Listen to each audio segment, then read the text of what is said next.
Episode 106 टकराना। Click करें। भगवान के शरीर से आसन टूट गया, फिर दीवार टूट गई और उनका पूरा शरीर सीधे दीवार में धंस गया।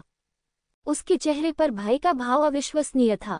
लिंग जियाओ की साधना सर्वोत्तम रूप से पारलौकिक क्षेत्र के 9वें स्तर पर थी, लेकिन सिर्फ 2 नजरों से ही वह इतना शर्मिंदा हो सकता था। उसे यकीन ही नहीं हो रहा था कि यह सच है। नजर इतनी शक्तिशाली कैसे हो सकती है? एक नज़र किसी को सीधे तौर पर कैसे चोट पहुंचा सकती है? भले ही अब उसकी साधना का स्तर 30% शक्ति और आधे चरण के तियानजुन तक गिर गया हो, यह ऐसी चीज नहीं है जिसका 9वें स्तर का पारलौकिक क्षेत्र योद्धा मुकाबला कर सके।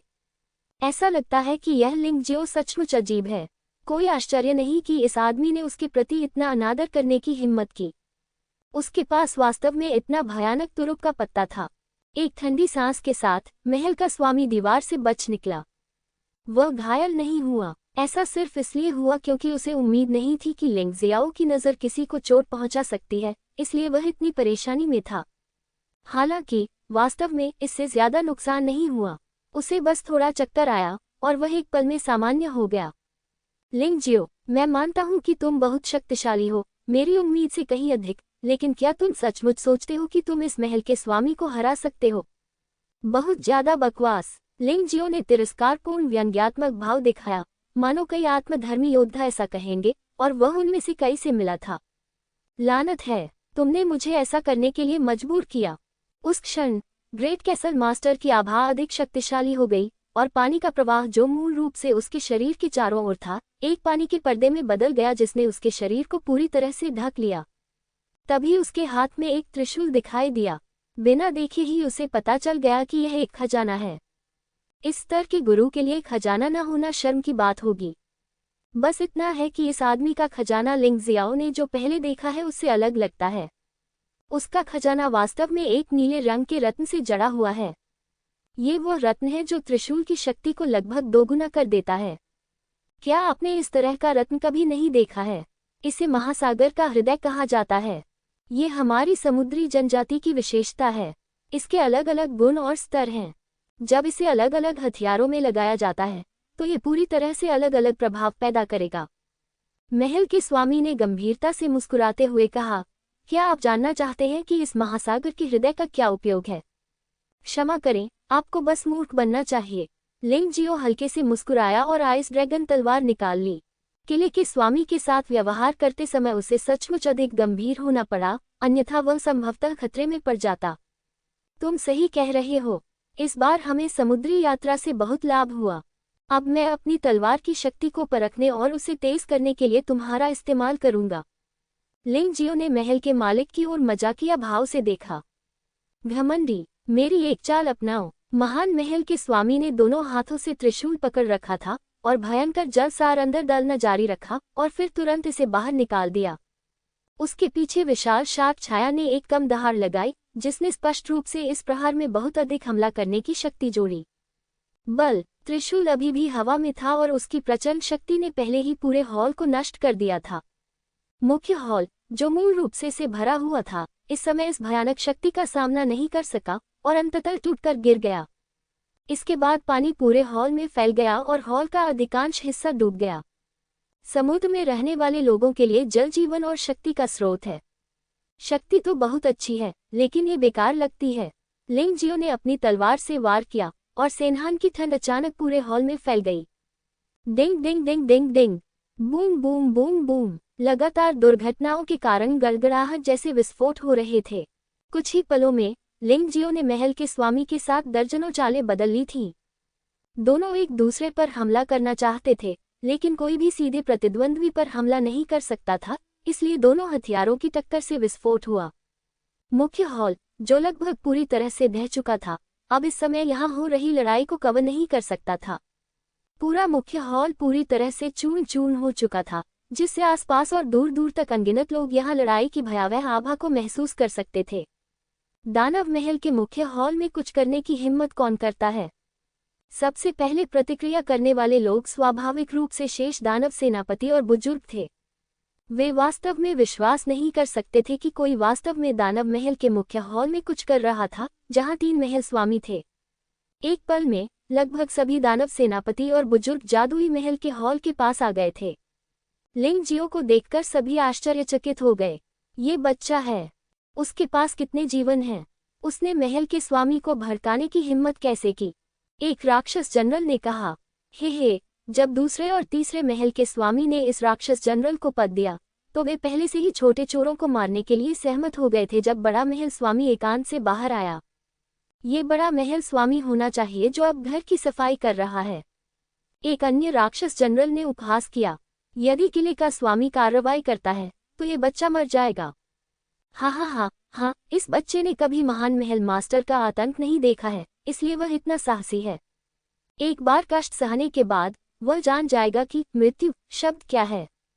पास खड़ा अग्नि भेड़िया दानव जनरल अब और नहीं सुन सका और ठंडे स्वर में बोला, क्या तुम सब अंधे लोग हो? महान महल के स्वामी ने पहले ही नीले पानी के त्रिशूल का उपयोग कर लिया है और भाई लिंग के बारे में तुम कुछ नहीं कर सकते। ये सही है, भाई लिंग ने अपनी पूरी ताकत का उपयोग नहीं किया। 1000 हाथ वाले दानव जनरल ने भी सिर हिलाया। पाद लिंग नाम के इस आदमी ने तुम दोनों को क्या लाभ दिया है? तुम वास्तव में उससे इस तरह बात करते हो? क्या वह मेरे बड़े भाई के साथ तुलना करने योग्य है? मत भूलना, मेरे बड़े भाई की असली हत्या की चाल क्या है। उसने अभी तक इसे प्रदर्शित नहीं किया है। दूसरा महल स्वामी इतना क्रोधित हुआ कि उसने 1000 हाथ वाले दानव जनरल और अग्नि भेड़िया दानव जनरल को घूर कर देखा। हाँ, एक बार बॉस की हत्या की चाल का उपयोग करने के बाद यहाँ तक कि स्काई लाइन दायरे में एक मास्टर भी गंभीर रूप से घायल हो जाएगा, यह उल्लेख करने की आवश्यकता नहीं है कि लिंग जियो सिर्फ एक ट्रांसेंडेंट दायरे का योद्धा है। तीसरे महल के स्वामी ने भी कहा। दोनों महल स्वामियों ने जो कहा वह सही है। वास्तव में इस बच्चे को बड़े महल स्वामी की साधारण मार्शल आर्ट ने मार डाला। वह भाग्यशाली था। यदि बड़े महल स्वामी ने हत्या की चाल का उपयोग किया होता तो इस बच्चे की हड्डियां भी नहीं बचती। ये सच है, मैं भाग्यशाली था कि मैंने बड़े महल के स्वामी की हत्या की चाल अपनी आंखों से देखी। ये वास्तव में बहुत भयानक था। पारलौकिक क्षेत्र में कोई भी जीवित नहीं बच सकता। 1000 हाथ वाले दानव जनरल और अग्नि भेड़िया दानव जनरल भी लिंग जियो के बारे में थोड़ा चिंतित थे, क्योंकि वे अच्छी तरह जानते थे कि बड़े महल के स्वामी के पास एक रक्षात्मक जादुई हथियार था। एक बार सक्रिय होने पर रक्षात्मक शक्ति पारलौकिक क्षेत्र के चरम पर पहुंच जाएगी। हालांकि उसकी साधना पीछे हट गई है, लेकिन उसकी रक्षा बिल्कुल भी पीछे नहीं हटेगी। उस स्थिति में लिंग जियाओ को केवल हराया जाएगा। अब वे नहीं जानते कि लिंग जियो के पास कोई समाधान है या नहीं, इसलिए वे केवल मदद के लिए भगवान से प्रार्थना कर सकते हैं। यदि लिंग जियाओ जीतता है तो वे ठीक हो जाएंगे। यदि लिंग जियो हार जाता है या मर जाता है तो वे मुश्किल में पड़ जाएंगे। ये बिना किसी संदेह के कहा जा सकता है कि वे और लिंग जियो पहले से ही एक ही नाव में हैं और वे एक साथ पीड़ित होंगे।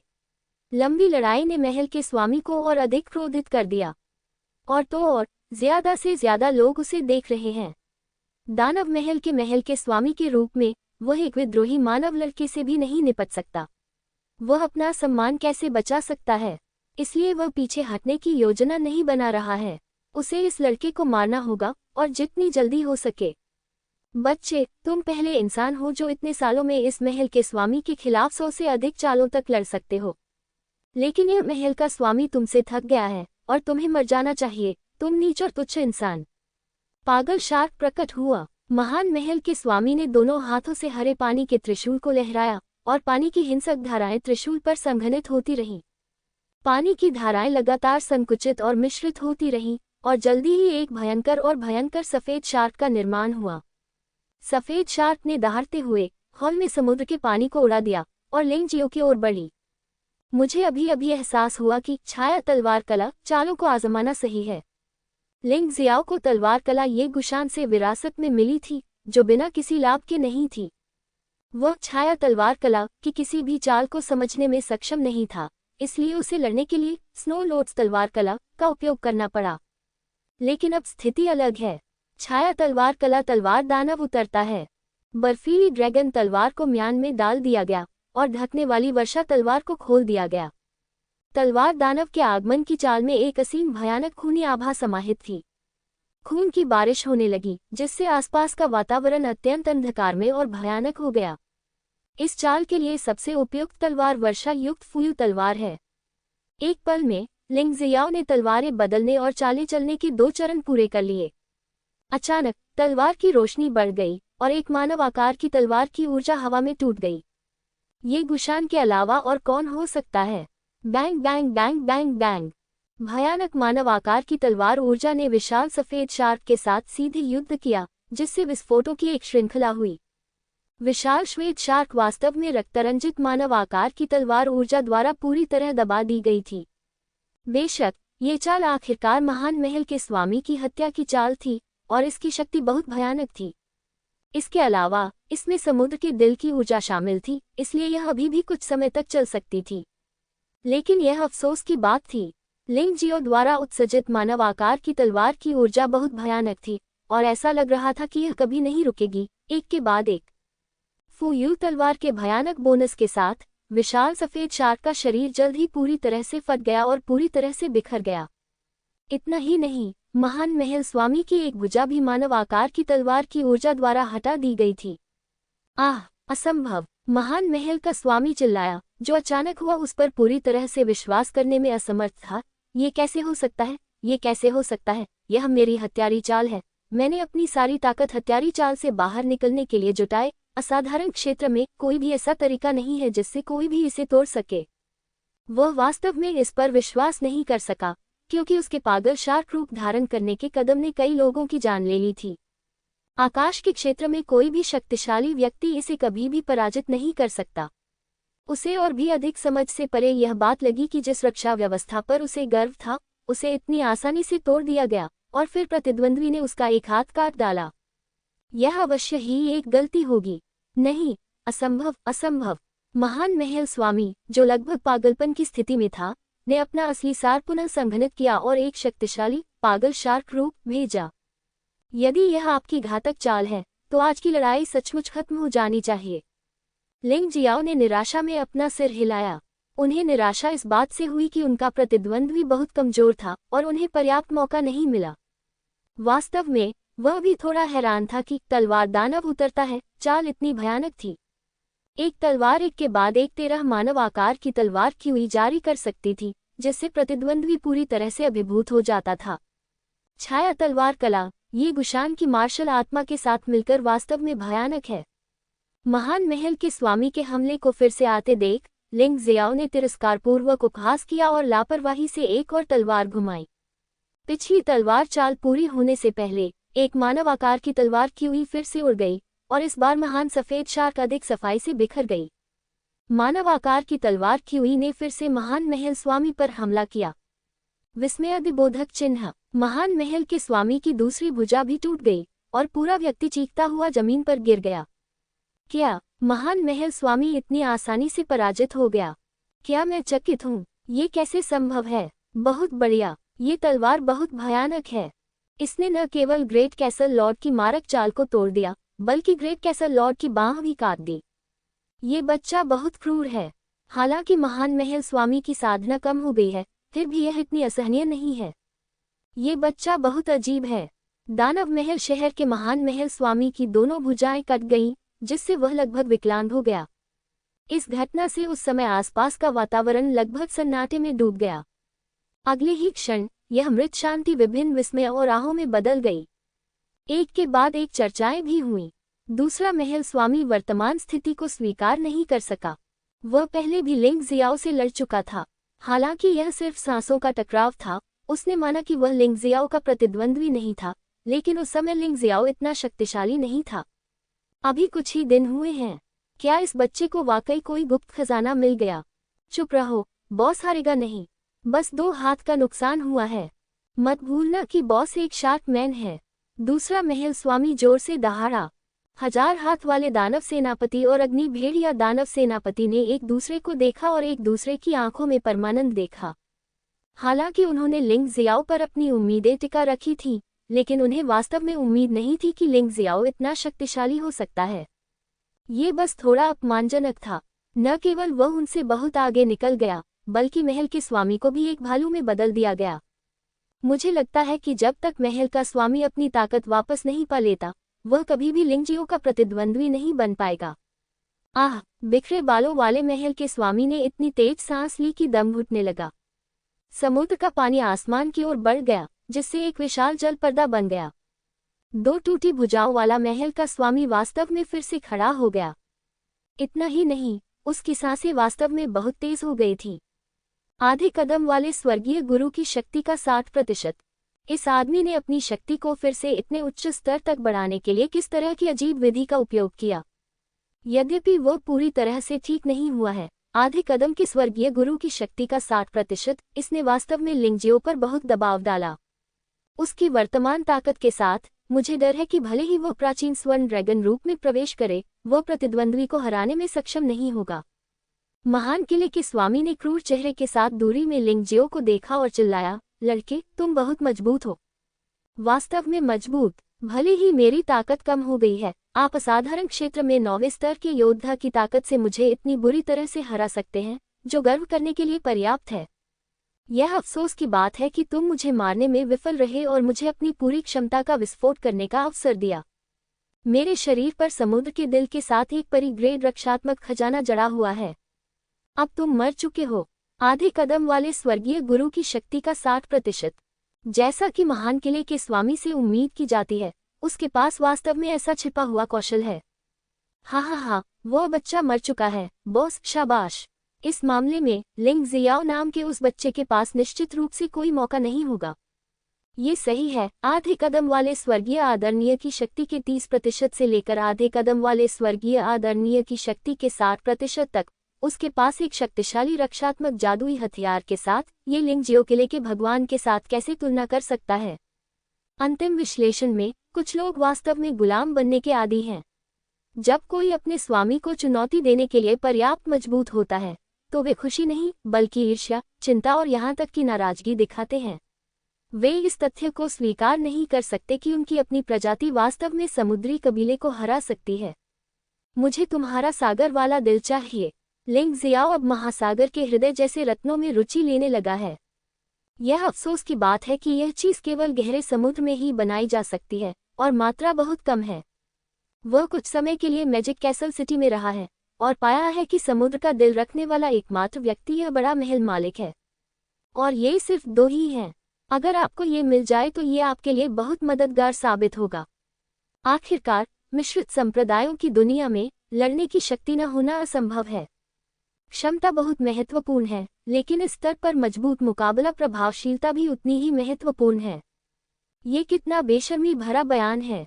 मेरे वर्तमान साधना स्तर और रक्षात्मक जादुई हथियार के साथ आप मुझसे लड़ने के लिए क्या उपयोग कर सकते हैं? पागल शार्क प्रकट होता है और विशाल लहर का प्रकोप। ग्रेट कैसल मास्टर ने लिंगजियो को तिरस्कार से देखा और फिर अपनी असली ऊर्जा का लगभग 90% इस नए कदम पर इस्तेमाल किया। ये परम हत्यारा चाल है, उनकी सबसे मजबूत चाल। बात बस इतनी है कि यदि आप इस चाल का प्रयोग करते हैं तो आप रक्षा को ध्यान में नहीं रख सकते। लेकिन महल के स्वामी का मानना था कि उनके रक्षात्मक जादुई हथियार और उनकी वर्तमान साधना के स्तर के साथ, भले ही उन्हें रक्षा की परवाह न हो, लिंगजियो उन्हें चोट नहीं पहुंचा पाएगा।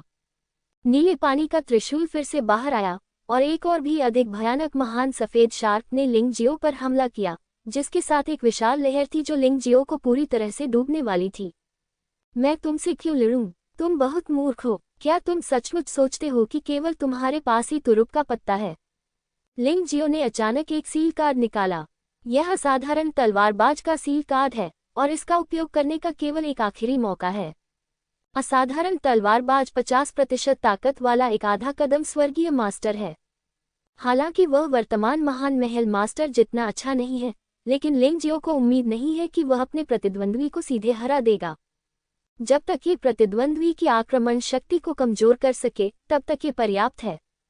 जैसे ही असाधारण तलवारबाज बाहर आया, तलवार की भयानक तान पूरे हॉल में फैल गई और विशाल ब्लेड शून्य को तोड़कर विशाल सफेद शार्क के सिर पर जा लगा। ग्रेट कैसल मास्टर का हमला तुरंत रोक दिया गया। लिंगजियो ने इस समय मानव ड्रैगन रूप में प्रवेश किया और फिर एक गहरी सांस ली। उसके हाथ में वर्षा को ढकने वाली तलवार कांपती रही और फिर तलवार के शरीर के चारों ओर रक्त लाल पानी लिपटा हुआ था। उसके पीछे एक विशाल काली तलवार की छाया दिखाई दी। वही ये गुशान है जो प्राचीन तलवार दानव कबीले का सबसे शक्तिशाली दानव स्वामी है। सभी की अत्यंत स्तब्ध निगाहों के सामने भयानक हत्या की मंशा फैल गई और पूरा हॉल कांपने लगा। हुश हुश।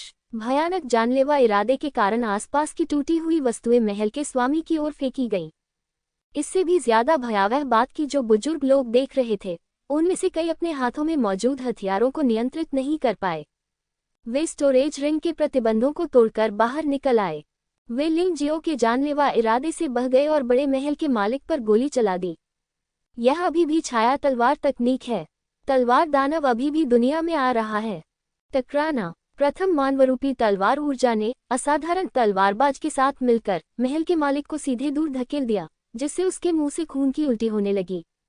तथाकथित शक्तिशाली बचाव केवल ये सुनिश्चित कर सकता था कि महल मालिक के शरीर को छेदा नहीं जाएगा, लेकिन भयानक जानलेवा इरादे ने महल मालिक को गंभीर चोटें पहुंचाईं। क्लिक करें। दूसरी मानवरूपी तलवार की ऊर्जा ने असाधारण तलवारबाज के साथ मिलकर अंततः महल के मालिक की सुरक्षा को तहस नहस कर दिया। कांच की तरह नीला रंग का रक्षात्मक कवच अचानक बड़ी के साथ दिखाई दिया। मेरे लिए इसे कुचल दो। तीसरी मानव सदृश तलवार ऊर्जा असाधारण तलवारबाज की तलवार ऊर्जा में पूरी तरह से एकीकृत हो गई और इसने एक ही वार में महल के स्वामी के शरीर को 2 हिस्सों में विभाजित कर दिया। लेकिन फिर भी ये क्रूर महल स्वामी अभी तक मरा नहीं है और घाव अभी भी ठीक हो रहा है। यकीनन समुद्री जनजाति की जीवन शक्ति वास्तव में मानव जाति से ज्यादा मजबूत है, या फिर यह उस रक्षात्मक जादुई हथियार के प्रभाव के कारण है। चाहे जो भी हो, महल का स्वामी इतनी दयनीय स्थिति में है कि वह मृत्यु से अधिक दूर नहीं है। तुम सब यहाँ खड़े खड़े क्या कर रहे हो? जल्दी से मेरे पास आओ। नैतिक सिद्धांतों के बारे में बात करने की कोई जरूरत नहीं है। आओ, हम सब मिलकर इस बच्चे को मार डालें। उसके शरीर पर जरूर कोई खजाना होगा।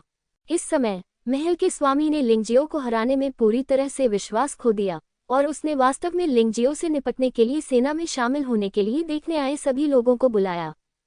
कोई रास्ता नहीं था। लिंगजियो ने उस पर जो दबाव डाला था वह बहुत अधिक था और वह जादुई सीलिंग कार्ड को बिल्कुल भी समझ नहीं सका। अब जब तक उसकी साधना अपने सुनहरे दिनों में वापस नहीं आ जाती, उसके लिए लिंगजियाओ का प्रतिद्वंद्वी बनना बिल्कुल असंभव है। इस युवक ने मानव योद्धाओं के बारे में उसकी समझ को पूरी तरह से तोड़ दिया है और उसके सामान्य अभिमान को भी तोड़ दिया है। इसलिए उसे मदद के लिए दूसरों की ओर रुख करना पड़ा। तुम लोग वहां खड़े खड़े क्या कर रहे हो? जल्दी क्यों नहीं आते? क्या तुम सब मरना चाहते हो? दूसरा महल मालिक गुस्से से दहाड़ा। शायद ऐसा इसलिए था क्योंकि लिंगजियो की ताकत इतनी भयानक थी कि जो लोग पहले महल के स्वामी का समर्थन करते थे वे डर गए थे। महल के स्वामी की मदद की गुहार सुनकर भी वह आगे आने का साहस नहीं कर सका। लेकिन दूसरे किले के मास्टर और पहले किले के मास्टर को हरा दिया गया है। हमारे वहां जाने का क्या मतलब है? अगर हम उसे नहीं मार सकते तो हम सब मर जाएंगे। किसी ने बुदबुदाया। बेवकूफों का झुंड, क्या तुम्हें लगता है कि वह इतने लंबे समय से महल के स्वामी से बिना किसी थकावट के लड़ रहा है? वह अब अपनी ताकत के अंत में है और वह सिर्फ शांत होने का नाटक कर रहा है। जब तक हम सेना में शामिल होते हैं, हम निश्चित रूप से उसे मार देंगे। तीसरे महल के स्वामी ने शाप दिया। ये बात तो सही लगती है। हाँ, उस बच्चे के पास खजाना होना चाहिए। जब तक हम उसे मार देंगे, हमें कुछ मिल सकता है। बेहतर मारना। ये राक्षस सेनापति और बुजुर्ग, जो लंबे समय से समुद्री कबीले से आदेश लेने के आदी थे, इस समय तीसरे महल के स्वामी द्वारा थोड़ा मूर्ख बनाए गए थे और वे सभी पूरी तरह से भूल गए कि वे कौन थे। 1000 हाथ वाले दानव जनरल और अग्नि भेड़िया दानव जनरल को छोड़कर बाकी सभी आगे बढ़े और लिंगजियो को घेर लिया, जिससे महल के स्वामी को ठीक होने और निर्माण करने का समय मिल गया। अग्नि भेड़िया 1000 हाथ वाले दानव जनरल ने फायर वुल्फ दानव जनरल को देखा और कहा, भाई लिंग मुसीबत में है, क्या हम उसकी मदद करें? बेशक हम मदद करेंगे। अब हम तीनों एक साथ हैं। अगर वह मर गया तो हम दोनों जीवित नहीं रह पाएंगे। यद्यपि फायर वुल्फ डेमन जनरल आवेगशील और लापरवाह है, लेकिन वह महत्वपूर्ण क्षण में बहुत बुद्धिमान है। ठीक है, चलिए चलते हैं। दोनों ने अपना मन बना लिया और कार्रवाई करने वाले थे, लेकिन अचानक लिंगजियो की आवाज उनके कानों में पड़ी। तुम दोनों को कुछ करने की जरूरत नहीं है, बस एक तरफ खड़े होकर देखो। मैं इस लड़ाई के लिए काफी हूँ। लिंगजियो 1000 हाथ वाले दानव जनरल और अग्नि भेड़िया दानव जनरल को अपनी शक्तिशाली ताकत दिखाना चाहता था, ताकि भविष्य में सहयोग करना आसान हो जाए। दोनों एक क्षण के लिए स्तब्ध रह गए और जो वास्तविक ऊर्जा उन्होंने सक्रिय की थी, वह धीरे धीरे वापस ले ली गई। हालांकि वे नहीं जानते थे कि लिंगजियाओ का क्या मतलब था, लेकिन पिछले कुछ दिनों में लिंग जियाओ के बारे में उनकी समझ के आधार पर ये व्यक्ति कभी भी बिना तैयारी की लड़ाई नहीं लड़ता। चूंकि उसने उन्हें कार्रवाई करने नहीं दिया तो इसका कोई कारण होना चाहिए। दूसरे और तीसरे महल के स्वामी के नेतृत्व में 1 दर्जन स्वामी हथियार लेकर लिंग जियो को चारों दिशाओं से घेर लिया।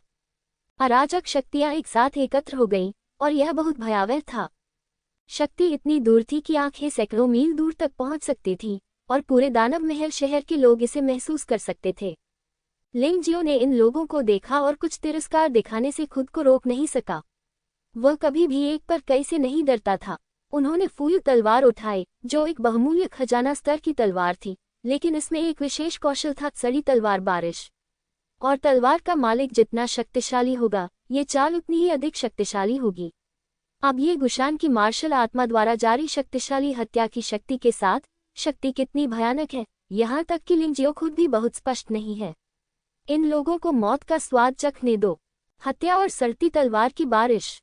बहुत खूब भारी बारिश हो रही थी। अगर आप ध्यान से देखें तो पाएंगे कि वे छोटे छोटे खंजर हैं।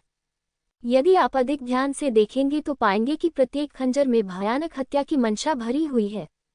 घनी तलवार की ऊर्जा एक मूसलाधार बारिश की तरह थी, जिसने कुछ दर्जन मीटर के भीतर सभी दुश्मनों को घेर लिया। लेकिन अपनी इच्छाशक्ति पर नियंत्रण के कारण वह 1000 भुजा वाले दानव जनरल और अग्नि भेड़िया दानव जनरल से बच सकता है। ही तलवार की ऊर्जा जिसमें मारने की भयानक इच्छा शक्ति होती है, लगभग अजेय और अविनाशी होती है। जहां भी यह गिरेगी, सड़ जाएगी और नष्ट हो जाएगी। और वहां खड़े लोग इस भयानक तलवार के हमले के सामने असहाय हो गए और वे एक के बाद एक जमीन पर गिर पड़े। इस समय कोई भी शरीर रक्षा करने वाला सार और कोई भी रक्षात्मक जादुई हथियार निरर्थक हैं। जब तक ताकत लिंग जियो जितनी अच्छी नहीं है, तब तक केवल एक ही परिणाम है, हराना। एक क्षण, पलक झपकते भी नहीं। जितने लोग आगे बढ़ते हैं उतने ही लोग नीचे गिर जाते हैं। ये सभी लोग गंभीर रूप से घायल थे और उनके चेहरों पर भय और अफसोस के भाव थे। लिंग जियो ने वर्षा कवरिंग तलवार को दूर रख दिया क्योंकि हमला जारी रखने की कोई आवश्यकता नहीं थी। असाधारण तलवारबाज ने एक बार वार किया और ये सभी लोग उसकी तलवार के नीचे भूत बन गए। टूटे हुए अंग और टूटी हुई भुजाएं हर जगह उड़ रही थीं।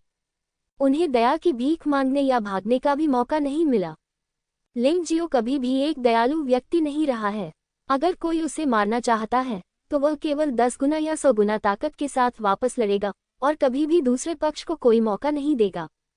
1000 भुजाओं वाला दानव सेनापति और अग्निभीड़िया दानव सेनापति दंग रह गए।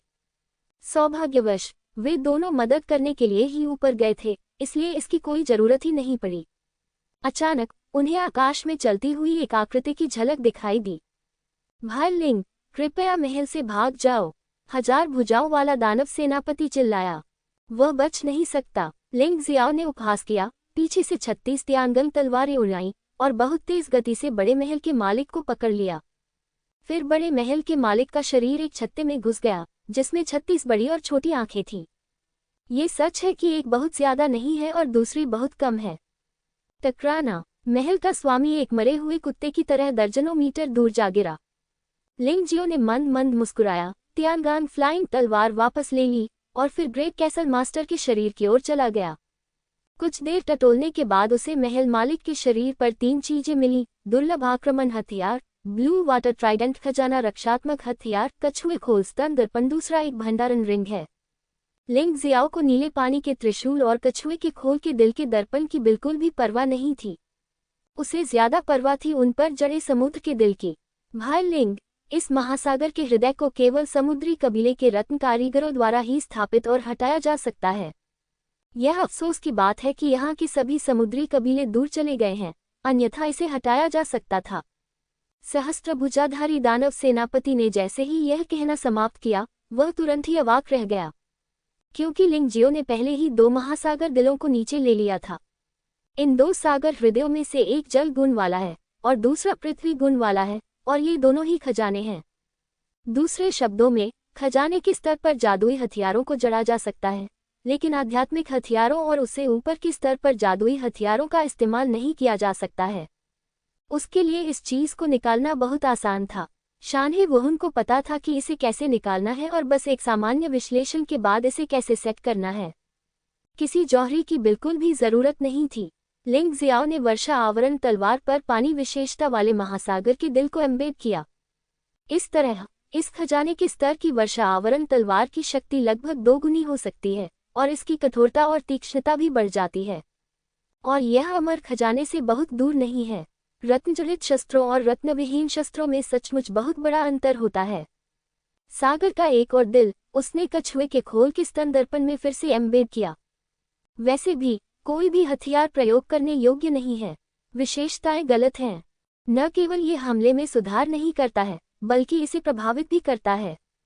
दूसरी ओर ये कछुआ खोल स्तन दर्पण रक्षा में सुधार के लिए बहुत अच्छा है। लिंग जियो ने पहले जादुई हथियारों के बाजार मूल्य का ध्यानपूर्वक अध्ययन किया था। कम से कम संप्रदाय की दुनिया में रक्षात्मक जादुई हथियारों का मूल्य आक्रमणकारी और सहायक जादुई हथियारों से अधिक होना चाहिए। इसका कारण बहुत सरल है। यदि आप अपनी जान गंवा देते हैं तो किसी बात का कोई मतलब नहीं रह जाता। खजाने के स्तर का रक्षात्मक जादुई हथियार पहले से ही असाधारण क्षेत्र के योद्धाओं को खूनी लड़ाई दे सकता है। समुद्र के हृदय में जड़ा हुआ एक रक्षात्मक जादुई हथियार तो है ही। यहाँ तक कि एक योद्धा जो अभी अभी स्वर्ग में आया है वह भी इसके लिए पागलों की तरह लड़ेगा। भले ही पारलौकिक क्षेत्र के योद्धाओं के शरीर पर यह चीज हो, लेकिन वे इसका खुलासा करने की हिम्मत नहीं करते क्योंकि अपनी ताकत के साथ वे इस तरह के खजाने को नहीं रख सकते। लिंग जियो के पास ये बात है। ये कहा जा सकता है कि उसके पास एक अतिरिक्त जीवन है। आखिरकार अब उसके सामने आने वाले विरोधी और भी मजबूत होते जा रहे हैं। अधिक सुरक्षा के साथ खतरा भी कम होगा। 2 महासागर दिलों से निपटने के बाद लिंग जियो ने महल मास्टर की भंडारण अंगूठी को फिर से जांचा। इस आदमी की भंडारण अंगूठी वास्तव में काफी समृद्ध है और उसके पास वास्तव में 1 मिलियन निम्न श्रेणी के आध्यात्मिक पत्थर हैं। 1 लाख मध्यम श्रेणी के आध्यात्मिक पत्थर, यहाँ तक कि दर्जनों उच्च श्रेणी के आध्यात्मिक पत्थर भी हैं। उच्च श्रेणी के आध्यात्मिक पत्थर लिंग जियाओ अभी तक इसका उपयोग नहीं कर सकता है क्योंकि वह उच्च श्रेणी के आध्यात्मिक पत्थर से सीधे आध्यात्मिक ऊर्जा खींचने के लिए पर्याप्त रूप से प्रशिक्षित नहीं है। यह अनुमान लगाया जाता है कि स्वर्ग और मानव क्षेत्र के योद्धा भी ऐसा नहीं कर सकते हैं। उसे गुफा स्वर्ग क्षेत्र या यहाँ तक कि यिन और यांग क्षेत्र में भी जाना पड़ सकता है। लेकिन मध्यम श्रेणी का आत्मा पत्थर अलग है। लिंग जियाओ के लिए ये साधना के इस चरण में सबसे जरूरी चीज है। अप्रत्याशित रूप से उसे एक बार में 1 लाख टुकड़े मिल गए। यह उसके लिए पारलौकिक क्षेत्र के 9वें स्तर के शुरुआती चरण से आधे चरण तक आगे बढ़ने के लिए पर्याप्त होना चाहिए। देवता का क्षेत्र, यदि आप और आगे जाना चाहते हैं तो ये पर्याप्त नहीं है, आपको और अधिक की तलाश जारी रखनी होगी। दूसरे और तीसरे महल के स्वामियों के साथ साथ अन्य दानव जनरलों और बुजुर्गों के पास भी उनके भंडारण रिंगों में निम्न श्रेणी और मध्यम श्रेणी के आत्मा पत्थर हैं। हालांकि वहां अधिक निम्न श्रेणी के आत्मा पत्थर हैं जिनकी संख्या लगभग 1 मिलियन है, जो बड़े महल मास्टर के समान है। मध्यम श्रेणी के स्पिरिट पत्थर बहुत कम हैं और ये लोग केवल 10,000 टुकड़े जोड़ते हैं, जो कि बड़े महल के मालिक के स्वामित्व वाले मध्यम श्रेणी के स्पिरिट पत्थरों का केवल 10वां हिस्सा है। बेशक आत्मा पत्थरों के अलावा इन लोगों के भंडारण के छल्ले में कई हथियार और मार्शल आर्ट रहस्य भी हैं, लेकिन वह उनमें से अधिकतर की परवाह नहीं करता और उसे उनकी जरूरत भी नहीं है। एकमात्र सेट ग्रेड प्रवेश स्तर मार्शल आर्ट शारीरिक गतिविधि फिश ड्रैगन ट्रांसफॉर्मेशन है। लिंग जियो ने करीब से देखा और महसूस किया कि यह मछली ड्रैगन परिवर्तन कुछ हद तक गोल्डन लाइट ड्रैगन विंग्स के समान था। उत्तराधुरान के लिए शरीर की एक गतिविधि है। पूर्व वाला शरीर गहरे समुद्र में प्रयुक्त होने वाली गति है। वह मछली ड्रैगन परिवर्तन को क्लाउड ड्रैगन दिव्य आंदोलन में पूरी तरह से एकीकृत कर सकता है। इस तरह वह वास्तव में आकाश और समुद्र में जा सकता है और सब कुछ कर सकता है। ... समय उड़ गया और एक और दिन बीत गया। इस समय दानव महल शहर में जबरदस्त परिवर्तन हुए हैं। टेलीपोर्टेशन सरणी, जिसे मूल रूप से केवल महान महल के स्वामी द्वारा नियंत्रित किया गया था, लिंग जियो द्वारा पूरी तरह से समझ लिया गया था, इसलिए दानव महल शहर में कैद या फंसे हुए अधिकांश मनुष्यों ने छोड़ने का फैसला किया। 1000 हाथ वाला दानव जनरल, अग्निभेड़िया दानव जनरल और तुयान का परिवार सभी लिंग जियो की व्यवस्था के तहत पहले दिव्य तलवार द्वार पर गए। बेशक कई लोगों ने वहीं रहने का विकल्प चुना। उन्होंने यहाँ के जीवन को अपना लिया है और महसूस करते हैं कि उन्हें धर्मनिरपेक्ष दुनिया से प्रभावित होने की आवश्यकता नहीं है। इससे भी महत्वपूर्ण बात कि अब यहाँ कोई महल स्वामी दानव सेनापति और बुजुर्ग नहीं हैं, वे अपने भाग्य को स्वयं नियंत्रित कर सकते हैं। यहाँ रहने में कुछ भी गलत नहीं है। वेल द्वीप। लिंगजियो का आकार एक पल में गायब हो गया। कुछ ही देर में पूरा वेल द्वीप टुकड़े टुकड़े होकर समुद्र में डूब गया। केवल वेल द्वीप के मालिक को लिंगजियो ने पकड़ लिया और किनारे पर ले आया। लिंगजियो की आंखों में कुछ अजीब उतार चढ़ाव था। इस समय उन्होंने न केवल ये गुशान की हत्या करने की इच्छा, विनाश के प्राचीन देवता और प्राचीन नरक ड्रैगन की विनाशकारी इच्छा और पहाड़ और नदी मार्शल आर्ट की पहाड़ और नदी की इच्छा पर महारत हासिल की, बल्कि उन्होंने डेंग्यू जनजाति की आत्मा नियंत्रण की गुप्त तकनीक भी सीखी। इच्छा शक्ति भी आत्मिक शक्ति की अभिव्यक्ति है और आत्मिक नियंत्रण का रहस्य आत्मिक शक्ति का हेरफेर और उपयोग है। लिंगजियाओ की इन 3 मार्शल आर्ट में इतनी जल्दी महारत हासिल करने की क्षमता भी इस डेंग्यू जनजाति की मार्शल आर्ट की गुप्त पुस्तक के कारण थी। जितना अधिक वह अपनी आत्मा को समझता, उतना ही अधिक लिंगजियो आश्चर्यचकित होता, क्योंकि उसने पाया कि पहाड़ और नदी की मार्शल आर्ट को मिलाने और प्राचीन सुनहरे ड्रैगन को पुनर्जीवित करने के बाद उसके आध्यात्मिक समुद्र की गहराई में एक छिपा हुआ कोना था। इस कोने में छिपी हुई भयानक आत्मशक्ति उसके पास मौजूद आत्मशक्ति से 100 गुना अधिक शक्तिशाली है। ये दुख की बात है कि उनकी वर्तमान ताकत का पूरा उपयोग नहीं किया जा सका। क्योंकि मुझे पहले आत्मा शक्ति की इतनी समझ नहीं थी, इसलिए मैंने इसे नहीं खोजा। अब जब मैंने इसे खोज लिया है, तो मैं योजनाबद्ध तरीके से इस कोने में छिपी हुई आत्मा शक्ति को निकालना शुरू कर सकता हूँ। मेरा मानना है कि यह उसके भविष्य के विकास के लिए बहुत फायदेमंद होगा। शायद यह उसके लिए एक बड़ा हथियार बन जाएगा। हंफ, विनम्र इंसान, चूंकि इस द्वीप के स्वामी की पहचान तुम्हारे सामने आ चुकी है, इसलिए तुम चाहो तो मुझे मार सकते हो। यह मत सोचो कि हमारे शक्तिशाली समुद्री लोग डर जाएंगे। देर सवेर मेरे जैसे लोग मुझसे बदला लेंगे। वेल आइलैंड के मालिक को अब समझ में आ गया है कि लिंगजियाओ को उसकी असली पहचान पता है। इस आदमी ने दया की भीख नहीं मांगी, वह काफी बहादुर है। सच, अब घुटने टेको और मेरे सवाल का जवाब दो। लिंगजियो की आंखों में एक अजीब शिलालेख चमक उठा और फिर पहाड़ों और नदियों की शक्तिशाली इच्छाशक्ति ने आत्मा नियंत्रण की गुप्त तकनीक के नियंत्रण में वेल द्वीप के मालिक के आध्यात्मिक समुद्र में प्रवेश किया। वह अपने हाथों को पीठ के पीछे बांधे खड़ा था। उसके काले बाल हवा में उड़ रहे थे, लेकिन उसकी आंखों का रंग थोड़ा अजीब था। यह इतना गहरा और विशाल है कि ऐसा लगता है कि यह अन्य लोगों की आत्माओं को भी अपने अंदर समाहित कर लेगा। वेल आइलैंड का मालिक पहले बहुत साहसी था और कहता रहता था कि अगर वह चाहे तो मार सकता है और अगर चाहे तो टुकड़े टुकड़े कर सकता है। हालांकि इस समय उसकी आंखें अचानक सुस्त हो गईं और फिर वह आज्ञाकारी कठपुतली की तरह आज्ञाकारी ढंग से जमीन पर घुटनों के बल बैठ गया। वास्तव में ये कारगर है। लिंगजियाओ ने हल्की से मुस्कुराया। हालांकि उसे आत्मा नियंत्रण की गुप्त तकनीक का सिर्फ एक संक्षिप्त स्वाद मिला था और उसने इसे संक्षेप में देखा था, लेकिन उसने आत्मा शक्ति में हेरफेर करने की कई तरकीबों में महारत हासिल कर ली थी। और किसी व्यक्ति के मन को नियंत्रित करने के लिए पहाड़ों और नदियों की इच्छा का बल प्रयोग करना उनमें से एक है। यह उनका पहला प्रयास था और उन्हें अप्रत्याशित सफलता मिली। हाँ, वेल द्वीप के मालिक ने सिर हिलाया, मानो उसके पास लिंगजियो के शब्दों का विरोध करने की कोई क्षमता नहीं थी। मुझे डर है कि अगर लिंगजियो उसे अभी मरने के लिए कहेगा, तो भी वह बिना किसी हिचकिचाहट के अपनी जान ले लेगा। बहुत अच्छा, लिंगजियो मुस्कुराया और पूछा, क्या आप समुद्री तूफान सेना से हैं? हाँ, वेल द्वीप के मालिक ने बिना किसी हिचकिचाहट के सीधे उत्तर दिया। यह मामला वास्तव में समुद्री कबीले के लिए एक रहस्य था।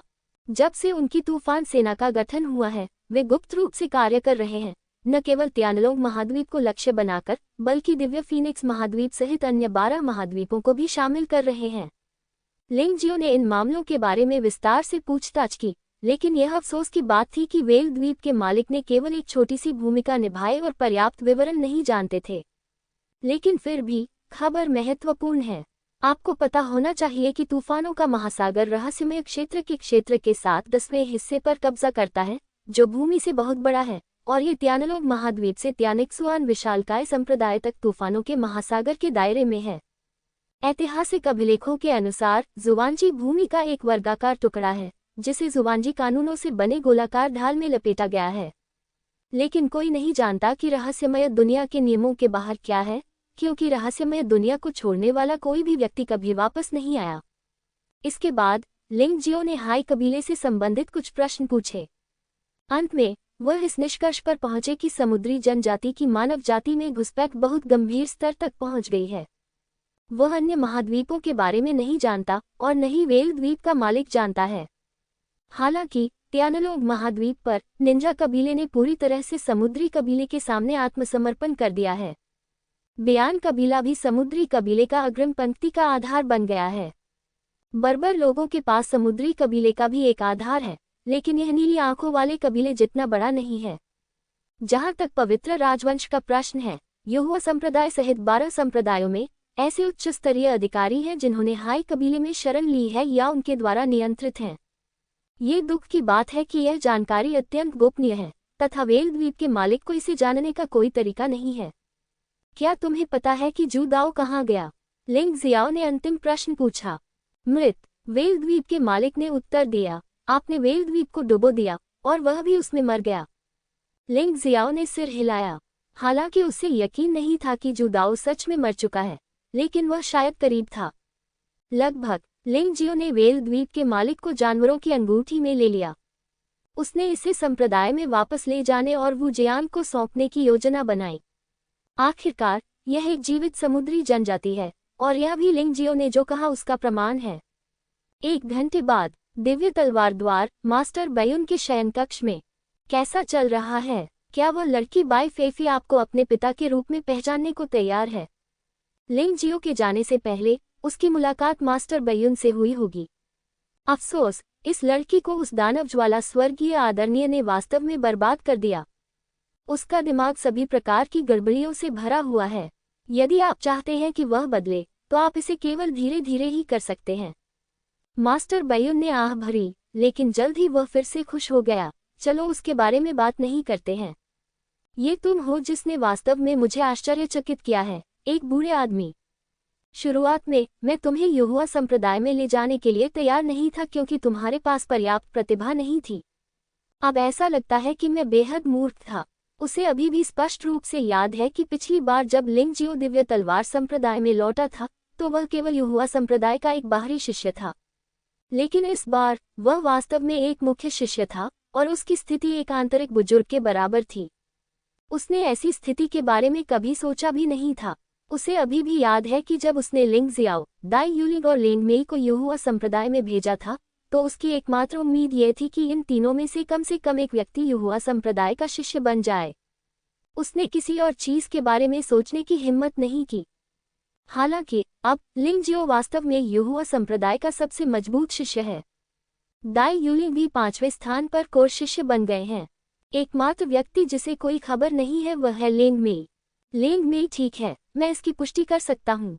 मैं स्वर्गीय मानव क्षेत्र में आगे बढ़ने के बाद उसे ढूंढने जाऊंगा। लिंग जियो जितना मजबूत होगा, वह लेंग मेई को उतना ही स्पष्ट रूप से महसूस कर सकेगा। वह जानता है कि लेंग मेई यहोवा संप्रदाय की घाटी में है, लेकिन अपने वर्तमान साधना स्तर के साथ वह वास्तव में वहां प्रवेश करने के योग्य नहीं है। लेकिन सौभाग्य से लेंग मेई मरी नहीं है, यही काफी है।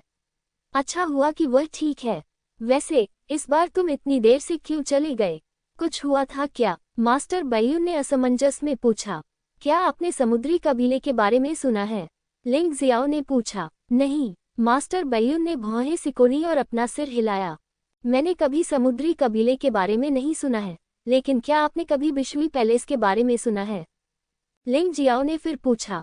लिंग जियाओ को इस बिशुई तीर्थ के बारे में व्हेल द्वीप के मालिक से पता चला। व्हेल द्वीप के मालिक ने जो कहा उसके अनुसार इस संप्रदाय का समुद्री कबीले से कुछ संबंध हो सकता है, लेकिन विशिष्ट संबंध व्हेल द्वीप के मालिक को नहीं पता था। जानिए, बिशुई पैलेस। मास्टर बैयुन की आंखों में भय का भाव था। लिंग जियो, सुनो, 12 संप्रदायों में से ये बिशुई पैलेस बहुत रहस्यमय और बहुत डरावना है। हालांकि ये दूसरे स्थान पर है, कई लोग सोचते हैं कि यह संप्रदाय निश्चित रूप से 12 संप्रदायों में से पहला बनने की आकांक्षा कर सकता है। ताकत, मास्टर बैयुन ने समझाया, इस बिशुई पैलेस में कोई पुरुष नहीं है और अंदर सभी शिष्य महिलाएं हैं। इसके अलावा ये संप्रदाय पवित्र राजवंश के उत्तर में एक विशाल बर्फ झील में स्थित है। जब तक वे इच्छुक नहीं हैं, दूसरों के लिए प्रवेश करना असंभव है। वे सभी महिलाएं हैं, फिर भी इतना रहस्यमय। लिंग जियाओ ने भौहें सिकुड़ी। सामान्यतः कहा जाए तो इस प्रकार के संप्रदाय में कुछ न कुछ गड़बड़ अवश्य है। हाँ बिल्कुल, बस इतना ही। मुख्य बात कि बिशुई पैलेस की महिलाएं बहुत क्रूर हैं। वे अक्सर मानव पुरुषों का अपहरण कर लेती हैं और उसके बाद उन पुरुषों के बारे में कोई खबर नहीं मिलती। मास्टर बैयून ने आगे कहा, यदि हम केवल मास्टर बैयून के इन शब्दों से न्याय करें तो हम वास्तव में नहीं जानते कि यह बिशुई पैलेस कैसा है। हम केवल इतना ही जान सकते हैं कि ये लोग महिलाएं हैं और उन्हें पुरुषों का अपहरण करना पसंद है। ओह, मैं तो लगभग भूल ही गया था। आश्चर्य की बात कि बिशुई पैलेस कभी भी खुले तौर पर तियानलोग महाद्वीप पर शिष्यों की भर्ती नहीं करता है। उनके शिष्यों की उत्पत्ति रहस्यमय है।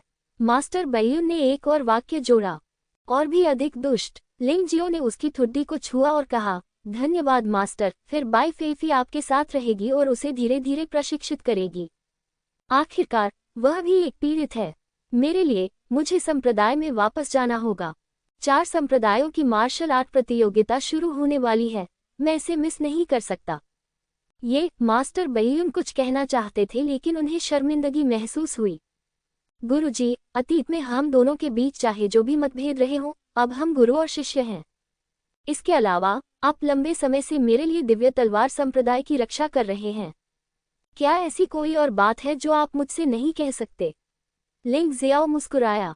उस लड़की ने कहा कि जब तक डेमन फ्लेम तियानजुन मर नहीं जाता, वह मुझे डैडी नहीं कह सकती। मास्टर बैयून कड़वी मुस्कान के साथ मुस्कुराए। उनके विचार में ऐसी बात कतई असंभव थी। भले ही लिंगजियो अब पारलौकिक क्षेत्र के 9वें स्तर पर एक मजबूत आदमी है, दानवज्वाला तियानजुन की साधना की गति भी बहुत तेज है और वह पहले की तुलना में बहुत अधिक मजबूत है।